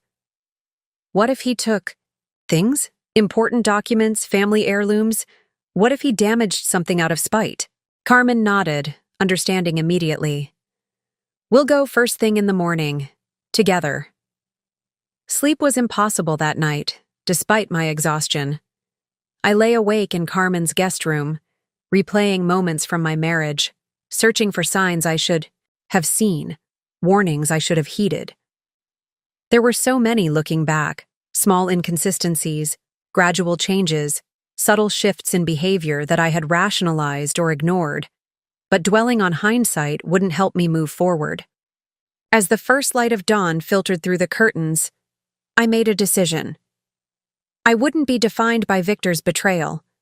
I wouldn't spend my energy on regret or self-recrimination. Instead, I would focus entirely on rebuilding what he had tried to destroy. Carmen was already in the kitchen when I emerged, 2 legal pads on the table in front of her, making lists. She looked up as I entered, relief crossing her features at whatever she saw in my expression. "You look different," she observed. "I feel different," I replied, pouring myself coffee. "I'm done being reactive. From now on, I'm the one making the moves." Carmen smiled, sliding one of the legal pads toward me. "That's my sister. I've started a list of everything we need to address, divided by urgency." I glanced at her neat handwriting. appreciating the structured approach to the chaos. Financial concerns topped the list, securing any remaining accounts, documenting all stolen funds, contacting credit bureaus to prevent new accounts being opened in my name. Next came legal considerations, divorce proceedings, potential recovery of assets, my rights in the criminal case against Victor. "I've already called Lucia Nash," Carmen said. "She's the divorce attorney who handled my friend Sophia's case last year, the one where her ex tried to hide assets in his mother's name?" I nodded, remembering the story. Sophia's attorney had been ruthlessly effective, uncovering every attempt at financial deception. "Lucia can see you at 10, Carmen continued. "And I've scheduled an appointment with your bank at 1. I figure we can check the house between those meetings." The systematic approach felt right, each step a concrete action I could take to reclaim control of my life. I added my own items to Carmen's list, changing passwords on all accounts Victor might know, redirecting my mail, informing clients of new contact information in case Victor attempted to interfere with my business relationships. By the time we left for the divorce attorney's office, I had a comprehensive strategy taking shape. It wasn't just about the practical aspects of disentangling my life from Victor's. It was about reclaiming my narrative, refusing to be merely the victim in the story he had written. What I didn't yet realize was that this strategy would lead me to discoveries even more shocking than what I had already learned. Revelations that would challenge everything I thought I knew about the man I had married and the life we had supposedly built together. Lucia Nash's law office occupied the 15th floor of a downtown building with sweeping views of the city skyline. The reception area was elegant but not ostentatious, clearly designed to convey competence rather than intimidate with luxury. The message was clear: your money goes toward legal expertise, not excessive decor. Lucia herself matched her office perfectly. In her mid-50s with steel gray hair cut in a precise bob, she radiated calm authority. When she shook my hand, her grip was firm, her gaze direct and assessing. "Mrs. Delgado," she said, gesturing for Carmen and me to sit across from her desk. "I've been briefed on the basics of your situation. Extraordinary circumstances, to say the least. Please call me Sarah," I said, settling into the chair. "And yes, until 2 days ago, I thought I was in a stable, if somewhat distant, marriage. Now my husband is in federal custody for embezzlement, and I've discovered he drained our accounts before attempting to flee the country with another woman." Lucia nodded, appreciating my directness. "I've handled many high-conflict divorces involving financial misconduct, but yours has some unique elements. The federal charges complicate matters, but they may actually work in your favor for the financial recovery aspects." "How so?" Carmen asked. "The criminal investigation has already frozen assets and will be tracing all financial movements. That's work we'd normally have to do ourselves through discovery." Lucia turned to me. "Did you have a prenuptial agreement?" I shook my head. "We were young, just starting our careers. It never seemed necessary."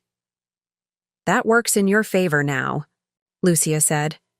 "Without a prenup, and with clear evidence of financial misconduct, we have a strong position to request not just an even split of marital assets, but potential punitive measures related to the hidden funds." The conversation continued as Lucia methodically outlined the process ahead. She explained that we would file for divorce immediately on grounds of adultery and financial misconduct, request an emergency hearing for temporary financial support, given the emptied accounts, and coordinate closely with the federal prosecutors to ensure my interests were represented in any plea deal Victor might pursue. "We need to be strategic," she emphasized. "Victor's attorneys will likely try to separate the embezzlement case from your marital assets, arguing that the stolen company funds aren't subject to division in divorce. We'll counter that the timing and pattern of transactions show a clear intent to deprive you of marital assets." I appreciated her analytical approach. It matched my own emerging mindset. This wasn't about emotions anymore. It was about justice and recovery. "There's one more thing you should consider," Lucia said, her expression growing more serious. With cases like this, we often discover that the financial deception goes back further than initially thought. I recommend a complete forensic accounting of your marital finances for at least the past 5 years. The implication was clear. Victor's betrayal might have deeper roots than I realized. The thought made my stomach clench, but I nodded. Whatever it takes to get the complete picture, as by. We left Lucia's office with a clear legal strategy in place. Carmen checked her watch. We have about an hour before the bank appointment. Do you want to stop by the house now? A knot formed in my throat. I hadn't been home since discovering the emptied accounts and Victor's disappearance. The thought of returning to our shared space, now contaminated by his deception, filled me with dread. But it needed to be done. Yes, I said. Let's get it over with. The drive to the Craftsman home Victor and I had lovingly restored was silent, both Carmen and I lost in our thoughts. As we pulled into the driveway, the house looked exactly as I'd left it 2 days ago. The garden beds I'd planted last fall blooming with spring flowers, the porch light still on from when I'd left for Carmen's in Phoenix. Nothing external signaled the seismic shifts that had occurred. My hand trembled slightly as I inserted my key into the lock. Inside, the familiar scent of home, my favorite candle, the wood polish we used on the antique furniture, the subtle hint of the rosemary plant. In the kitchen window, hit me with unexpected force. This had been my sanctuary, the place where I felt most secure. Now it felt like a stage set for a life that had been partially fictitious. Do you want me to come in with you? Carmen asked gently. I shook my head. I need to do this myself. But, stay close? She squeezed my hand. I'll be right here if you need me. Room by room, I moved through the house, cataloging what was missing, what remained. Victor had taken surprisingly little. His clothes, his personal electronics, a few books. The art we'd collected together still hung on the walls. The furniture we'd selected piece by piece remained in place. It was as if he'd excised himself from our shared space with surgical precision, leaving the external structure intact, but removing his presence within it. In our bedroom, no, my bedroom now, I opened his closet to find it mostly empty. A few old sweaters and casual clothes remained, items he clearly hadn't deemed worthy of his new life. The deliberate selection stung. He'd planned this exit carefully, choosing what deserved to accompany him to his future with Ariana. I moved to his dresser, opening drawers that contained only a few forgotten items, old t-shirts, mismatched socks, a watch I'd given him 3 Christmases ago that he'd claimed to love but apparently didn't value enough to take. Each abandoned object felt like a small rejection, a curation of what mattered and what didn't. I hadn't made the cut. The home office was where I found the first significant evidence of his preparations. The filing cabinet had been meticulously sorted through with certain folders missing, tax documents, investment records, property deeds. On his desk, a single sheet of paper remained, held down by a paperweight, a handwritten note. Sarah, by now you know I've left. I'm sorry for any pain this causes, but we both know our marriage hasn't been working for a long time. I've taken only what's mine and left you the house and its contents. This is more than fair given the circumstances. Please don't make this more difficult than it needs to be. Some endings are necessary for new beginnings. Victor, the detached formality of it, the complete absence of any acknowledgement of his theft or betrayal, ignited a fresh wave of anger. He was attempting to reframe his actions as a reasonable separation rather than the criminal abandonment it actually was. I crumpled the note and continued my search. Behind the desk, I noticed the wall safe partially concealed by a framed architectural print. A safe I knew contained important documents and valuables. Victor knew the combination, of course. With a sense of resignation, I entered the code and opened it, expecting to find it emptied. Instead, I was met with a surprising sight. Our passports, birth certificates, and marriage license remained, along with a small jewelry box containing pieces that had belonged to my grandmother. Everything with sentimental rather than monetary value had been left behind. But something else caught my eye, a folder I didn't recognize, tucked behind the other documents. I pulled it out, opening it to find a series of photographs.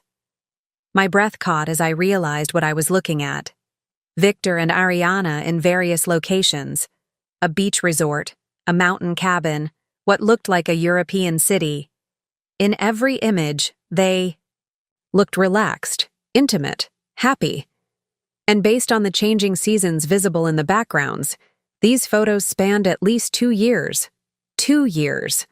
Not the recent affair I had imagined, but a long-term parallel relationship that had coexisted with our marriage through anniversaries, holidays, family gatherings, discussions about fertility treatments, and our future. The final photo in the stack knocked the air from my lungs. Victor and Ariana standing in front of a partially constructed home on a tropical hillside, his arm around her waist, both of them smiling broadly at the camera. Written on the back in Victor's distinctive handwriting, "Our future home, Cartagena, construction begun January." January, 4 months ago. While he was telling me we needed to postpone fertility treatments due to work stress, he had been building a home with another woman. The level of duplicity was staggering. This wasn't an impulsive affair or a recent development. This was a carefully constructed double life, maintained with meticulous compartmentalization and years of sustained deception. Sank into the office chair, the folder clutched in my hands, as the full scope of Victor's betrayal finally crystallized. The man I'd married, the life we'd shared, the future we'd planned. All of it had been compromised by this parallel reality he'd been nurturing in secret, and I hadn't suspected a thing. The bank meeting proved to be another layer of Victor's deception unraveling. Mr. Hernandez, the financial advisor who had handled our accounts for years, looked visibly uncomfortable as he pulled up our records on his computer screen. "Mrs. Delgado, I need to inform you that there have been irregularities with your accounts beyond the recent withdrawals." I exchanged glances with Carmen before asking, "What kind of irregularities?" Mr. Hernandez adjusted his glasses nervously. "Over the past 18 months, there have been multiple transfers from your joint savings account to an investment account we opened for Mr. Delgado." "We don't have an investment account," I said, my stomach tightening. "At least, not one I'm aware of." "That's the irregularity," he replied carefully. "The account was opened in Mr. Delgado's name only, with documentation showing your signed consent to transfer funds from joint accounts." Carmen leaned forward. "My sister never signed any such consent." Mr. Hernandez turned his monitor toward us, showing a document with what appeared to be my signature at the bottom. "This authorization was processed last year. It granted Mr. Delgado permission to move funds for family investment purposes." I stared at the signature. It looked like mine, close enough to pass a casual inspection. But certain subtle details were wrong. The way the S curved, the connecting stroke in the ah of Sarah. "That's not my signature," I said quietly. "He forged it."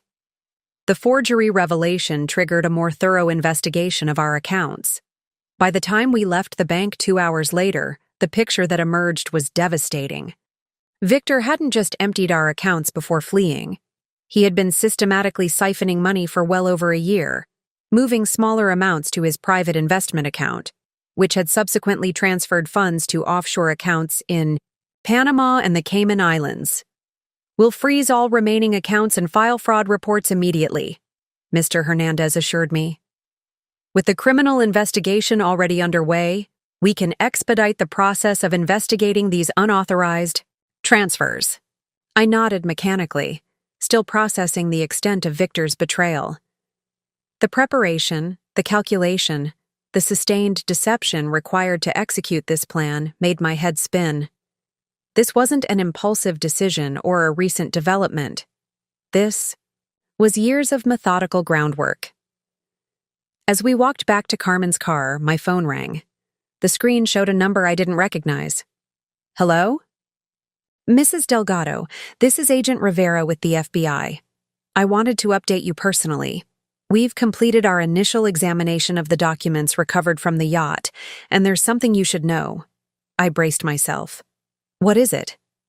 We found extensive documentation of property purchases in Colombia under the name Sunrise Investments.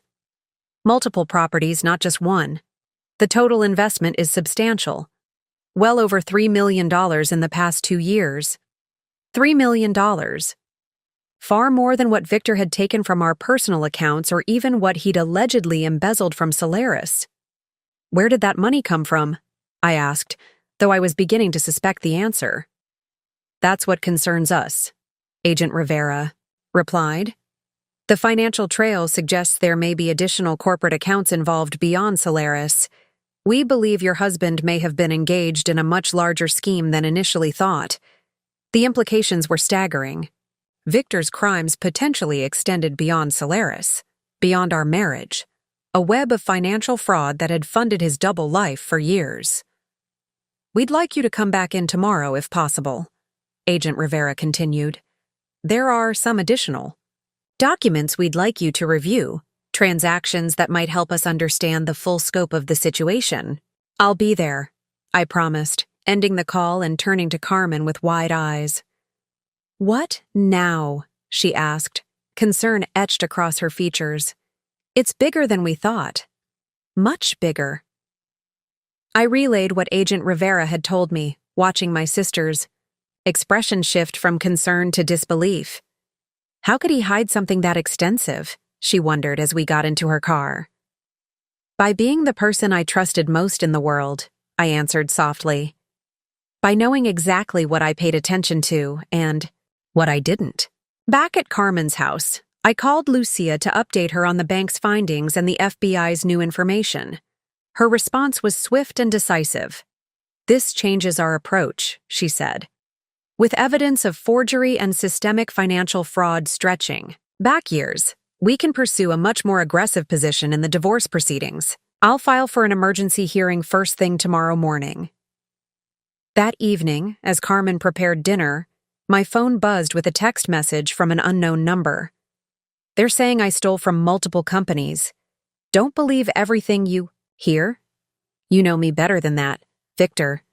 Somehow he had gotten access to a phone despite being in federal custody. My hands trembled as I read and reread the message. The audacity of appealing to my knowledge of his character after everything he'd done was breathtaking. Before I could decide whether to respond, another message came through. They'll try to turn you against me completely. Remember who helped you through your father's death, who supported your career changes. There are two sides to every story. The manipulation was so transparent now that I could see it clearly. The selective reminders of his support during difficult times, the implication that my perception was being manipulated rather than his actions being exposed. Classic Victor, reframing the narrative to cast himself in the most favorable light. Showed the messages to Carmen, who immediately called Lucia. Is this even legal? Him contacting her from custody? Absolutely not, Lucia replied, her voice sharp with concern. Document everything but don't respond. I'll contact the prosecutor. Immediately. This could violate the conditions of his detention. More messages arrived throughout the evening, each more desperate than the last. The FBI is exaggerating everything to build their case. You're letting them manipulate you. Ariana means nothing. She was just helping with some international investments. The photos don't tell the whole story. Think about what you're doing. 12 years together, thrown away because of a misunderstanding about finances? Each message revealed more about Victor's true character than he intended. The ease with which he dismissed Ariana, the woman he'd been building a home with, planning a future with, showed his willingness to discard people when they no longer served his purposes. The attempt to downplay emptying our accounts as a misunderstanding about finances demonstrated his pathological inability to take responsibility for his actions. The final message arrived just before midnight. If you cooperate with the prosecution, you'll regret it. I still have friends on the outside. Think carefully about your next move, Sarah. A threat. Veiled but unmistakable. The last pretense of the caring husband stripped away to reveal something much darker underneath. I forwarded it to Lucia and Agent Rivera immediately. Within 20 minutes, Agent Rivera called back. "We've identified the source of the messages," she said, her voice tight with controlled anger. "It appears a detention officer was allowing Mr. Delgado to use a personal phone in exchange for payment. Both are now facing additional charges. He threatened me," I said, still staring at the last message. "We're taking it very seriously," Agent Rivera assured me. "In light of this development, we'd like to arrange protection for you until we can fully assess whether there's any credible threat behind his words. The suggestion that I might need protection from my own husband, that Victor might have friends willing to do something that would make me regret cooperating, added a frightening new dimension to an already nightmarish situation." "Do you think there's a real threat?" I asked, trying to keep my voice steady. "We don't know yet," Agent Rivera replied honestly. "But given the extent of the financial crimes we're uncovering and the network of connections involved, we're not taking any chances. An officer will be stationed outside your residence beginning tonight." After ending the call, I sat in Carmen's guest room, the reality of my situation settling over me like a heavy blanket. My husband wasn't just a thief and a liar. He might be something far more dangerous. The man I had shared a bed with for 12 years, who had held me when I cried, who had discussed having children with me, was now someone I needed protection from. The painful truth was crystallizing. I had never really known Victor at all. The next morning brought a grim new reality.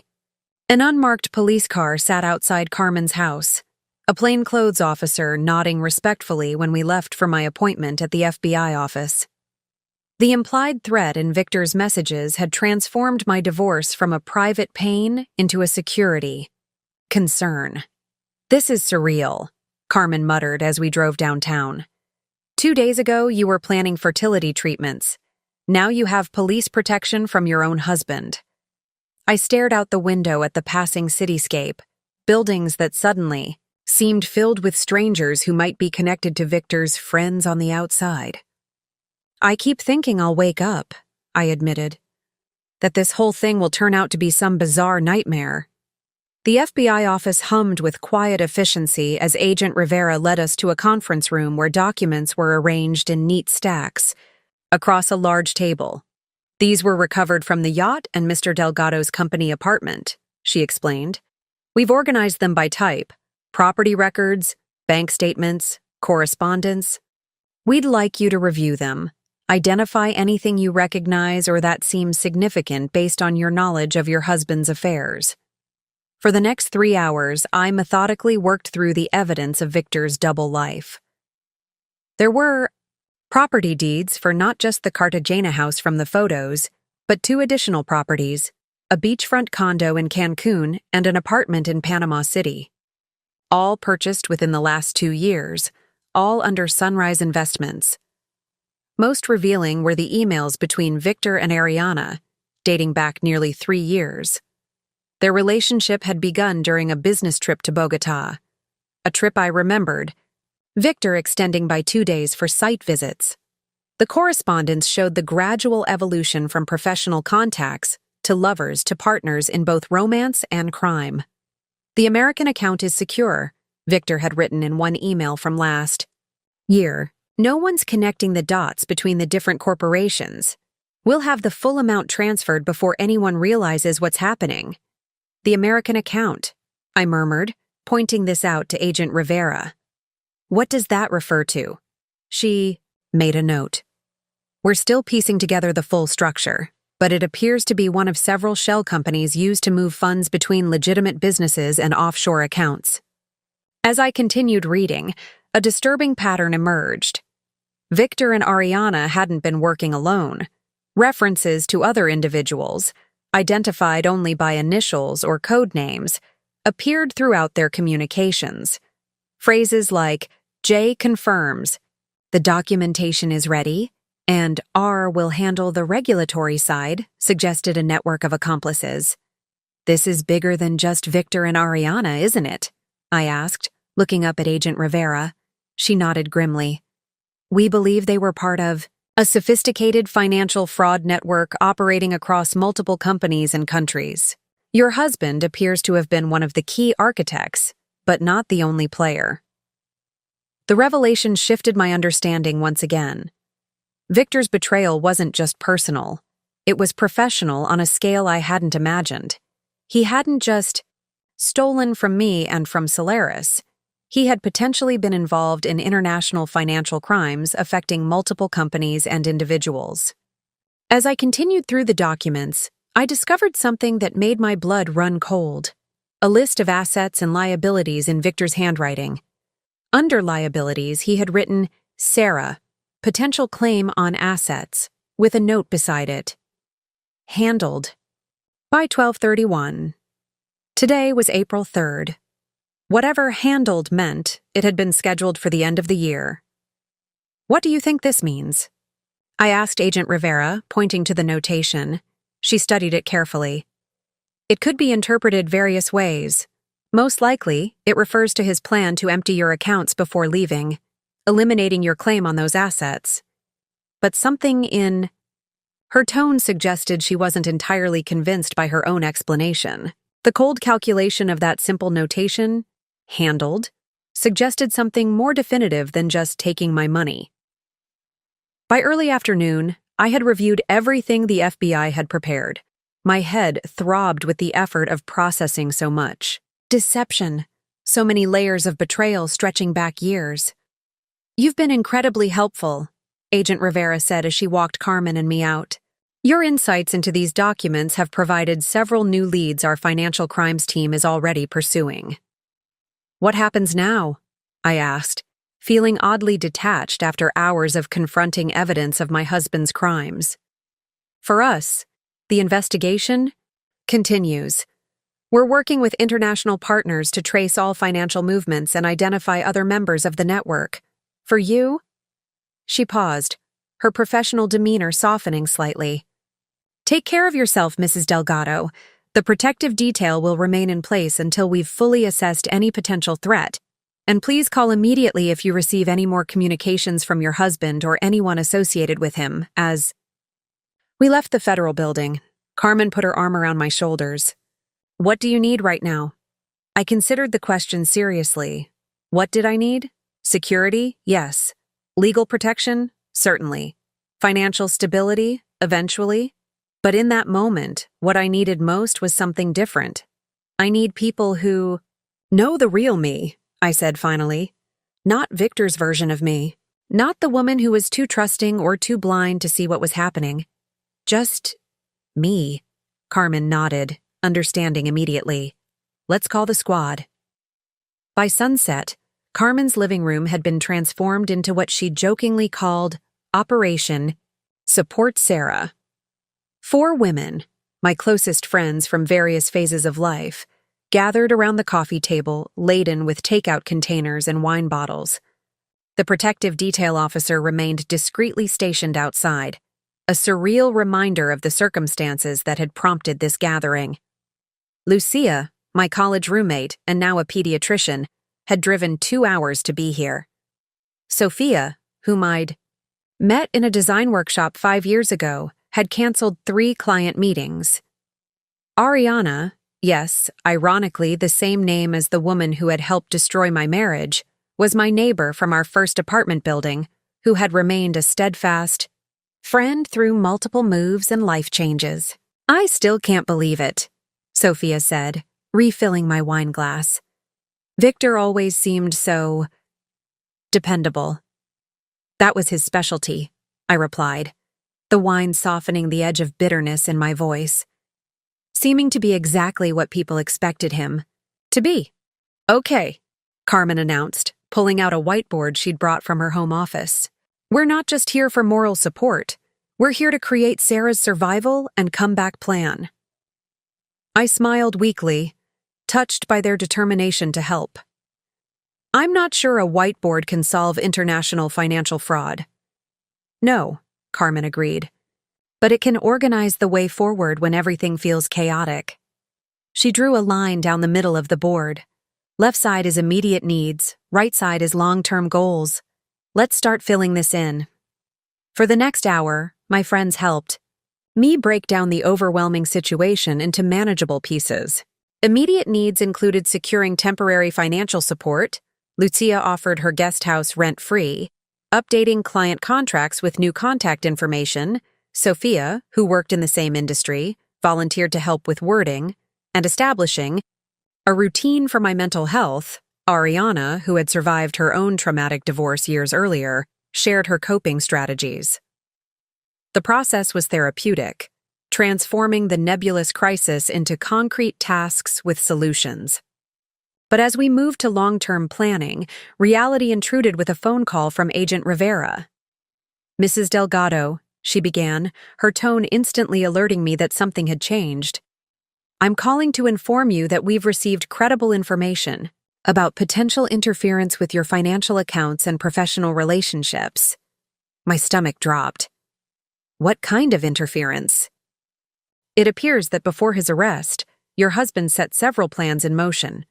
We've intercepted communications suggesting he arranged for someone to contact your clients with damaging claims about your professional conduct."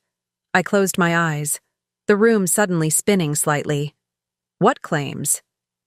Allegations of ethical violations in your architectural consulting work, specifically, accepting kickbacks from contractors for project referrals.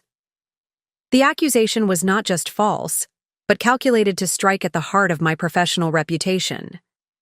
Architecture and design consulting operated largely on trust and referrals. Even unfounded ethics allegations could destroy a career overnight.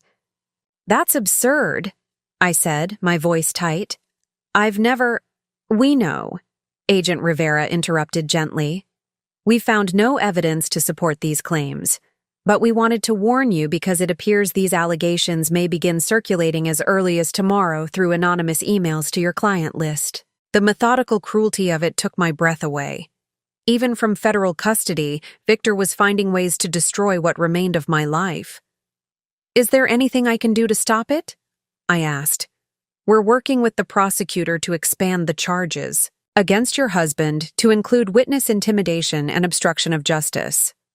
But practically speaking, the most effective approach would be for you to proactively contact your most important clients before they receive these communications." After ending the call, I turned to face my friends, their expressions a mixture of shock and outrage as I relayed what Agent Rivera had told me.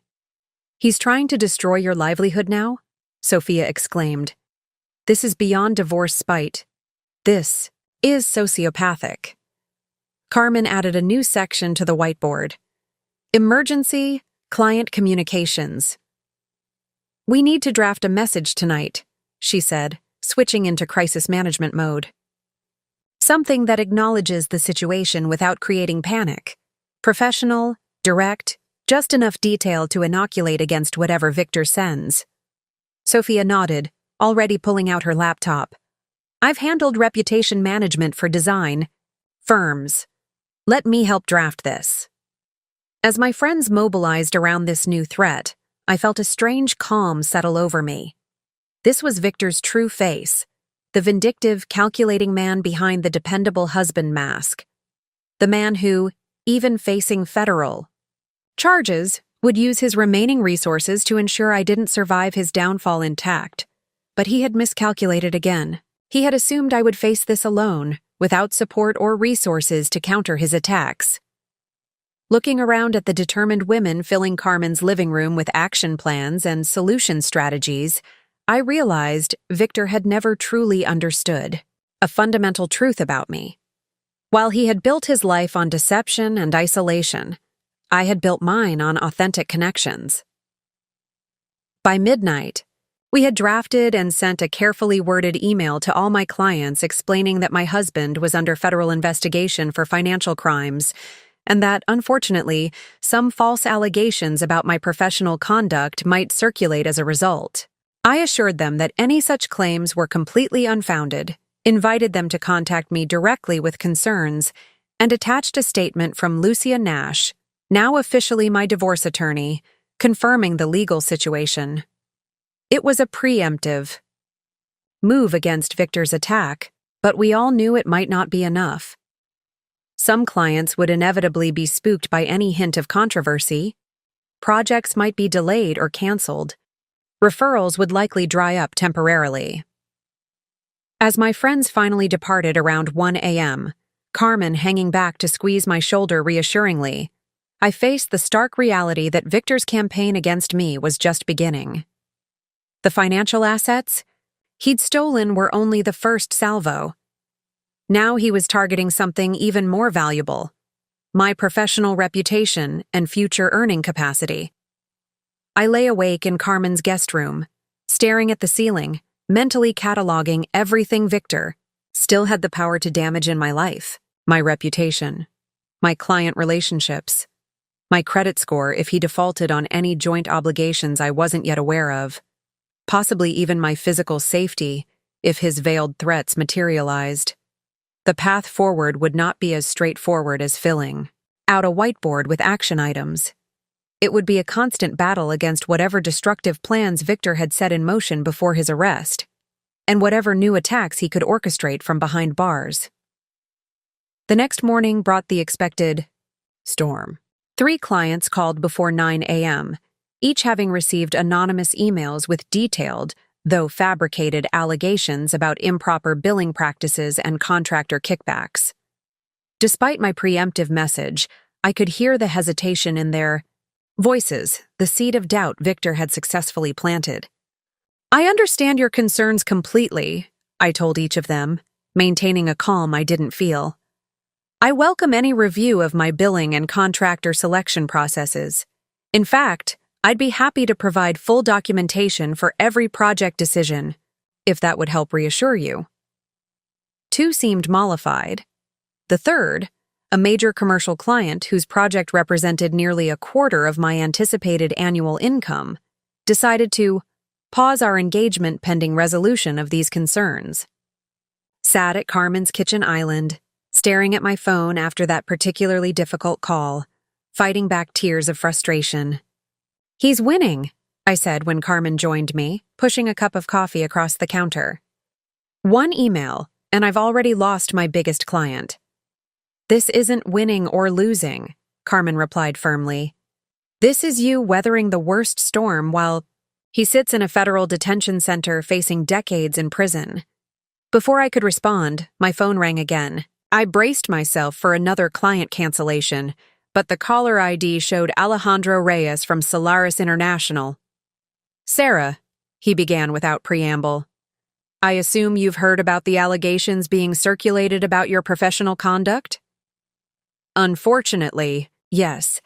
Victor seems determined to burn my life to the ground even from custody." "I thought as much," Alejandro said, his voice tight with controlled anger. "I'm calling because similar allegations are being directed at several Solaris executives who had close working relationships with Victor. It appears to be a coordinated attempt to discredit potential witnesses against him. This was larger than just an attack on me.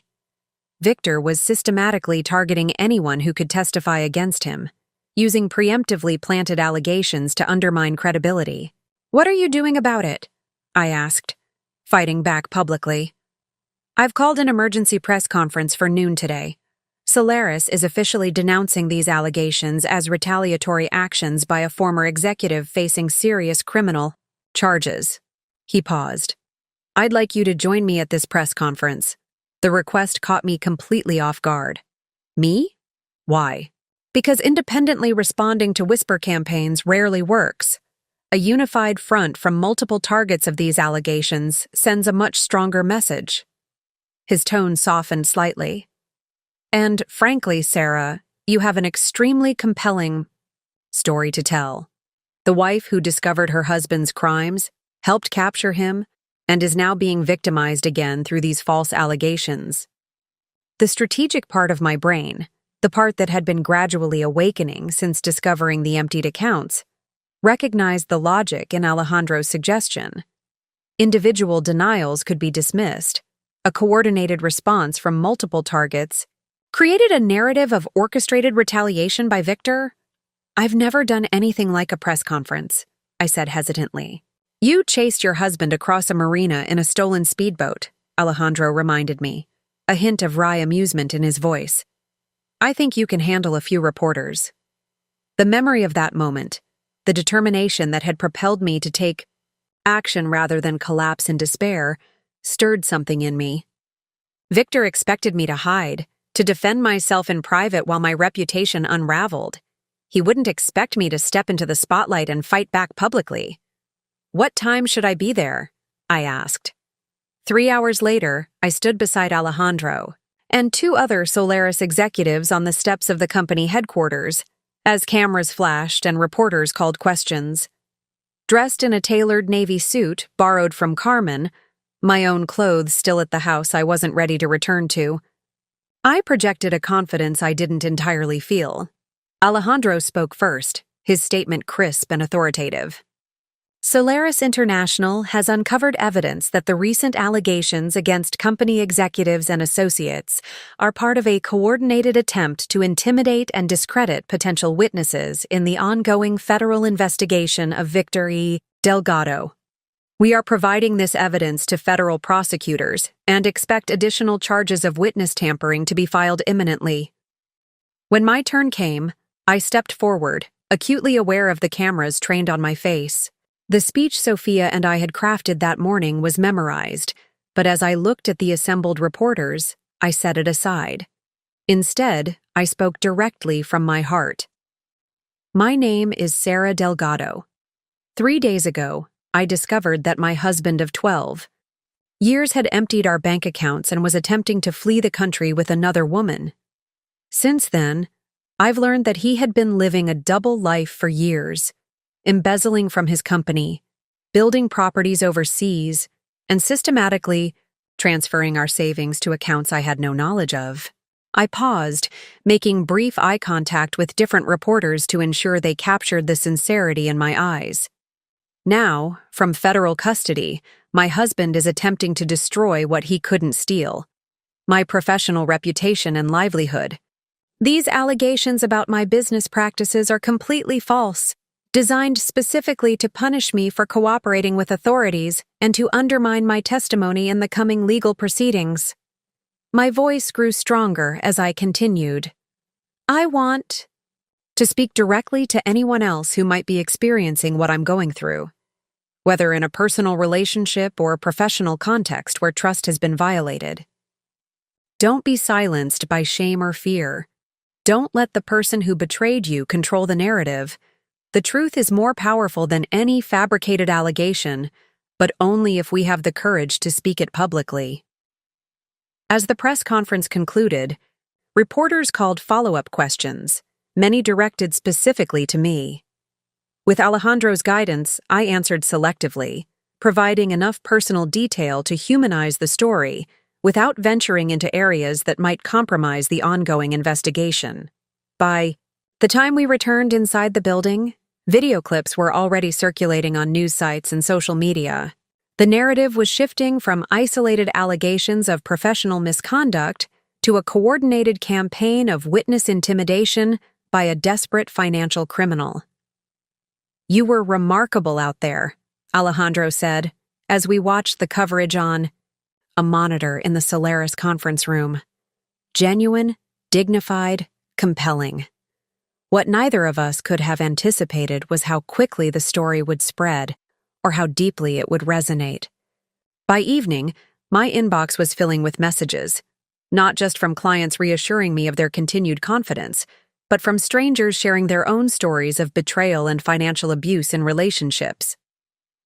Victor Delgado victims became a trending hashtag as more individuals connected to Solaris or Victor's other business dealings came forward with similar experiences of being targeted after questioning financial irregularities. The press conference hadn't just defended my reputation, it had transformed the isolated attacks against me into a pattern of behavior that reinforced the case against Victor. What he had intended as a destructive blow had instead become a turning point in reclaiming my narrative and potentially strengthening the prosecution's case against him. The weeks following the press conference passed in a blur of legal meetings, FBI interviews, and the slow, painful process of rebuilding my life piece by piece. The protective detail remained in place, though Agent Rivera had assured me there was no evidence Victor's vague threats had manifested into actual danger. Through Lucia Nash's aggressive legal strategy, the court had frozen all known assets connected to Victor, including the properties in Colombia and Panama. An emergency spousal support order had been granted, providing me with temporary financial relief from accounts that had been seized as evidence but were clearly marital property. Most surprisingly, my professional life had not only survived Victor's attacks, but seemed to be flourishing in an unexpected way. The publicity from the press conference had led to inquiries from potential clients who admired my public stance. 2 design magazines had requested interviews about resilience in professional crises. While I was careful not to exploit the situation for publicity, these opportunities provided a path toward rebuilding my career on new foundations. 6 weeks after discovering the emptied accounts, I received a call from Agent Rivera requesting an urgent meeting at the federal building. Carmen insisted on accompanying me, both for moral support and because she had grown increasingly protective since the threats. Agent Rivera met us in the now familiar conference room, but this time she wasn't alone. A distinguished man in his 60s sat beside her, his silver hair and tailored suit suggesting someone of significant authority. "Mrs. Delgado, this is U.S. Attorney Lawrence Bennett," Agent Rivera introduced us. "He's overseeing the prosecution of your husband's case." Bennett extended his handshake firm and direct. "Thank you for coming, Mrs. Delgado. We have some significant developments to discuss." I took a seat, bracing myself for whatever new revelation or complication had emerged. "Good news or bad news?" "Both, in a manner of speaking," Bennett replied, opening a leather portfolio. "First, we've completed a comprehensive forensic analysis of all financial transactions connected to your husband and his co-conspirators. The scope is, well, frankly, larger than we initially believed." He pushed a document across the table with figures that made my eyes widen. The embezzlement scheme hadn't just involved Solaris International. It had extended to 3 other companies where Victor had consulting relationships or business connections. The total amount misappropriated approached $7 million over a 4-year period. $7 million, I repeated, the number almost incomprehensible. "And no one noticed?" "The scheme was sophisticated," Agent Rivera explained. "Small percentages skimmed from large international transfers, disguised as currency conversion fees or regulatory costs. The amounts from any single transaction were designed to fall below typical audit thresholds." Bennett continued. "This expanded scope has strengthened our case considerably. However, that brings me to the reason for this meeting. Mr. Delgado's attorneys have approached us about a potential plea agreement." My pulse quickened. "What kind of agreement?" "He's offering to provide detailed information about the entire network of participants in the scheme, including several individuals we haven't yet identified, in exchange for consideration during sentencing." I understood the implication immediately. Victor was willing to turn on his accomplices to save himself from the maximum penalties. "What does this mean for recovery of the stolen funds?" I asked, thinking practically about my financial future. "That's actually the more positive development," Bennett said, his expression softening slightly. "As part of the proposed agreement, Mr. Delgado would provide full disclosure of all financial accounts and cooperate in the repatriation of funds still under his control." Agent Rivera added, "Our financial crimes team has already located approximately $3.2 million in various offshore accounts. With Mr. Delgado's cooperation, we believe we can recover as much as $5 million of the total amount." The potential recovery of such a substantial portion of the stolen funds was unexpected good news, but something still bothered me. What about Ariana Vega? Is she also seeking a plea deal? Bennett and Agent Rivera exchanged glances. Ms. Vega has been less cooperative, Bennett said carefully. She maintains that she was manipulated by your husband and had limited knowledge of the full scope of the scheme. That's not true, I said firmly, remembering the emails I'd reviewed. She was an active participant. The correspondence between them makes that clear. We agree, Agent Rivera assured me. The evidence against her is substantial. However, without her cooperation, recovering funds she may control becomes more challenging. Bennett leaned forward slightly. Mrs. Delgado, while you have no formal role in approving or rejecting the proposed plea agreement, the prosecution values your perspective. You've been both a victim of these crimes and a key witness in building our case. I appreciated the respect this showed for my position, even though legally I had no authority over the prosecution's decisions. What are the terms of the proposed sentencing reduction? Instead of the potential maximum of 30 years, we would recommend a sentence of 12 to 15 years, with the possibility of parole after serving 85% of the term. Bennett watched my reaction carefully. It's still a significant sentence for white-collar crime. I considered this information, trying to separate my personal feelings about Victor's betrayal from the practical aspects of the case. A cooperative. Victor meant better chances of financial recovery, additional prosecutions of other participants in the scheme, and a guaranteed substantial prison sentence without the risks of a trial. I support whatever approach recovers the most money for all victims and ensures Victor and his accomplices face appropriate consequences, I said finally. If his cooperation helps achieve that, then I won't object to the proposed terms. Bennett nodded, respect evident in his expression. Thank you for your perspective. We'll proceed with the negotiation process. He gathered his papers, standing to signal the meeting's conclusion. One more thing, Mrs. Delgado. Regardless of the plea agreement, the prosecution will advocate for maximum restitution to you personally as the primary individual victim in this case. As Carmen and I left the federal building, a strange sense of closure began to settle over me. Victor would spend at least a decade in prison. Substantial funds would likely be recovered. The legal system was working as it should.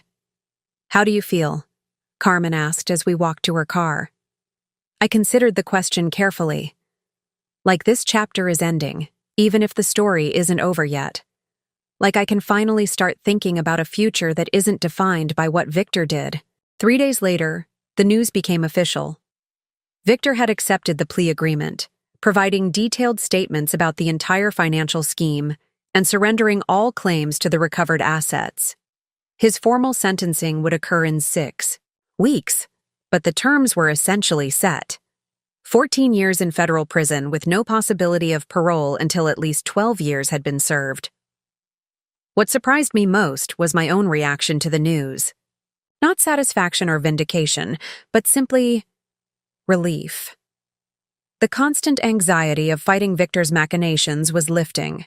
The immediate battle was won. Now I could focus on rebuilding rather than just surviving. 1 year after discovering Victor's betrayal, I stood in the entryway of my new home, a modern loft overlooking the river, purchased with my portion of the recovered funds. The space looked nothing like the craftsman house I'd shared with Victor. That had been intentional. I'd sold our old home 6 months earlier, unable to feel comfortable in rooms that held too many memories of a life built on deception. This loft, with its clean lines and open floor plan, represented my new beginning. I'd designed the interior myself, my first major personal project since the crisis. Every element reflected choices made solely for my own happiness, not compromises with a partner who had never truly shared my vision. My design business had not only recovered but evolved. After the media attention from the case subsided, I'd made a deliberate decision to specialize in helping people reclaim and reimagine spaces after major life transitions, divorces, career changes, empty nests. The work was deeply fulfilling, combining my design skills with the emotional intelligence I'd developed through my own transformation. The federal case against Victor and his co-conspirators had concluded with a series of convictions. Victor was serving his 14-year sentence at a medium security facility across the state. Ariana had eventually accepted a plea deal of her own, receiving 8 years. The network of accomplices had largely been dismantled, with restitution ordered to all corporate and individual victims. Financial recovery had been substantial but not complete. Of the $7 million stolen, authorities had managed to recover just over $4 million. My personal accounts had been restored to approximately 80% of what Victor had taken, enough for security, but not without lasting impact. The fertility treatments we'd been saving for remained financially out of reach for now, though I hadn't abandoned that dream entirely. Carmen entered from the kitchen, carrying 2 glasses of champagne. "Happy 1-year anniversary of taking your life back," she said, handing me a glass. I smiled, accepting the toast. "Strange thing to celebrate." "Not strange at all," Carmen countered. "You survived something designed to destroy you. That deserves acknowledgement." We moved to the balcony, looking out over the city lights reflecting on the river below. The evening was mild, the spring air carrying the scent of new beginnings. "Do you ever wonder about him?" Carmen asked carefully. "About how he's doing in there?" I considered the question honestly. "Sometimes, not because I miss him, but because I still struggle to reconcile the man I thought I knew with the person he actually was." I took a sip of champagne. I stopped sending the divorce papers after the 3rd time he refused to sign them. Eventually, the court granted it by default. "He still can't admit it's over," Carmen observed. Control was always everything to Victor. Signing those papers would mean acknowledging he'd lost the last bit of connection to me. I shrugged. "But his signature doesn't matter. I'm free either way." We stood in comfortable silence, watching boats move along the river, their lights creating temporary pathways on the dark water. "What's the most important thing you've learned?" Carmen asked eventually. "From all of this?" I didn't need to think long about my answer. The lessons of the past year had been hard-won but crystalline in their clarity. That betrayal doesn't define you. Your response to it does. That starting over isn't failure, but courage. And that sometimes the most painful endings lead to the most authentic beginnings. Standing in my kitchen 3 years after that life-changing April morning, I look at the woman reflected in the window glass and barely recognize the person I was before. Not because I've changed completely, the core of who I am remains intact, but because I've discovered strengths I never knew I possessed. Let me speak directly to you now. Yes, you, who might be facing your own betrayal or challenge. When Victor emptied our accounts and attempted to flee with another woman, taking not just our savings but the future we'd planned together, I could have been destroyed. Many expected me to be. Perhaps even I expected it of myself. Instead, I discovered something powerful. Betrayal reveals not just the character of the person who betrays you, but your own capacity for resilience. The very moment designed to break you can become the foundation on which you build an authentic life, one that truly belongs to you, not the version someone else scripted for you to play. You may feel alone right now. You may feel that the ground beneath you has disappeared entirely. You may wonder if you'll ever trust again, if you'll ever stop feeling the sharp edges of this pain that follows you everywhere. I want you to know that this moment does not define your entire story. What defines you is what you choose to do next. You have more strength within you than you realize. I discovered mine when I had no other choice. You will find yours too. Remember that no one, absolutely no one, has the right to determine your worth or to write the ending of your story. That power remains solely in your hands. The path forward won't be easy. There will be days when fighting seems harder than surrendering, when the weight of what you've lost overwhelms the possibility of what you might build. On those days, be gentle with yourself, but don't stop moving forward. Find your allies, the people who see your truth and stand beside you when you can't stand alone. Document your evidence, protect what matters, trust your instincts, and know that your voice deserves to be heard. The person who betrayed you was counting on your silence, your shame, your surrender. Don't give them that satisfaction. Instead, rise. Rise with dignity. Rise with determination. Rise with the quiet, unshakable knowledge that you are worth fighting for. Your story isn't over. In fact, the most authentic chapter might be the one you're about to write. The one where you reclaim not just what was taken, but discover parts of yourself you never knew existed. I believe in you. Now it's time for you to believe in yourself. This isn't just about survival. This is about transformation, and you are more than capable of both. Up next, you've got 2 more standout stories right on your screen. If this one hit the mark, you won't want to pass these up. Just click and check them out. And don't forget to subscribe and turn on the notification bell so you don't miss any upload from us.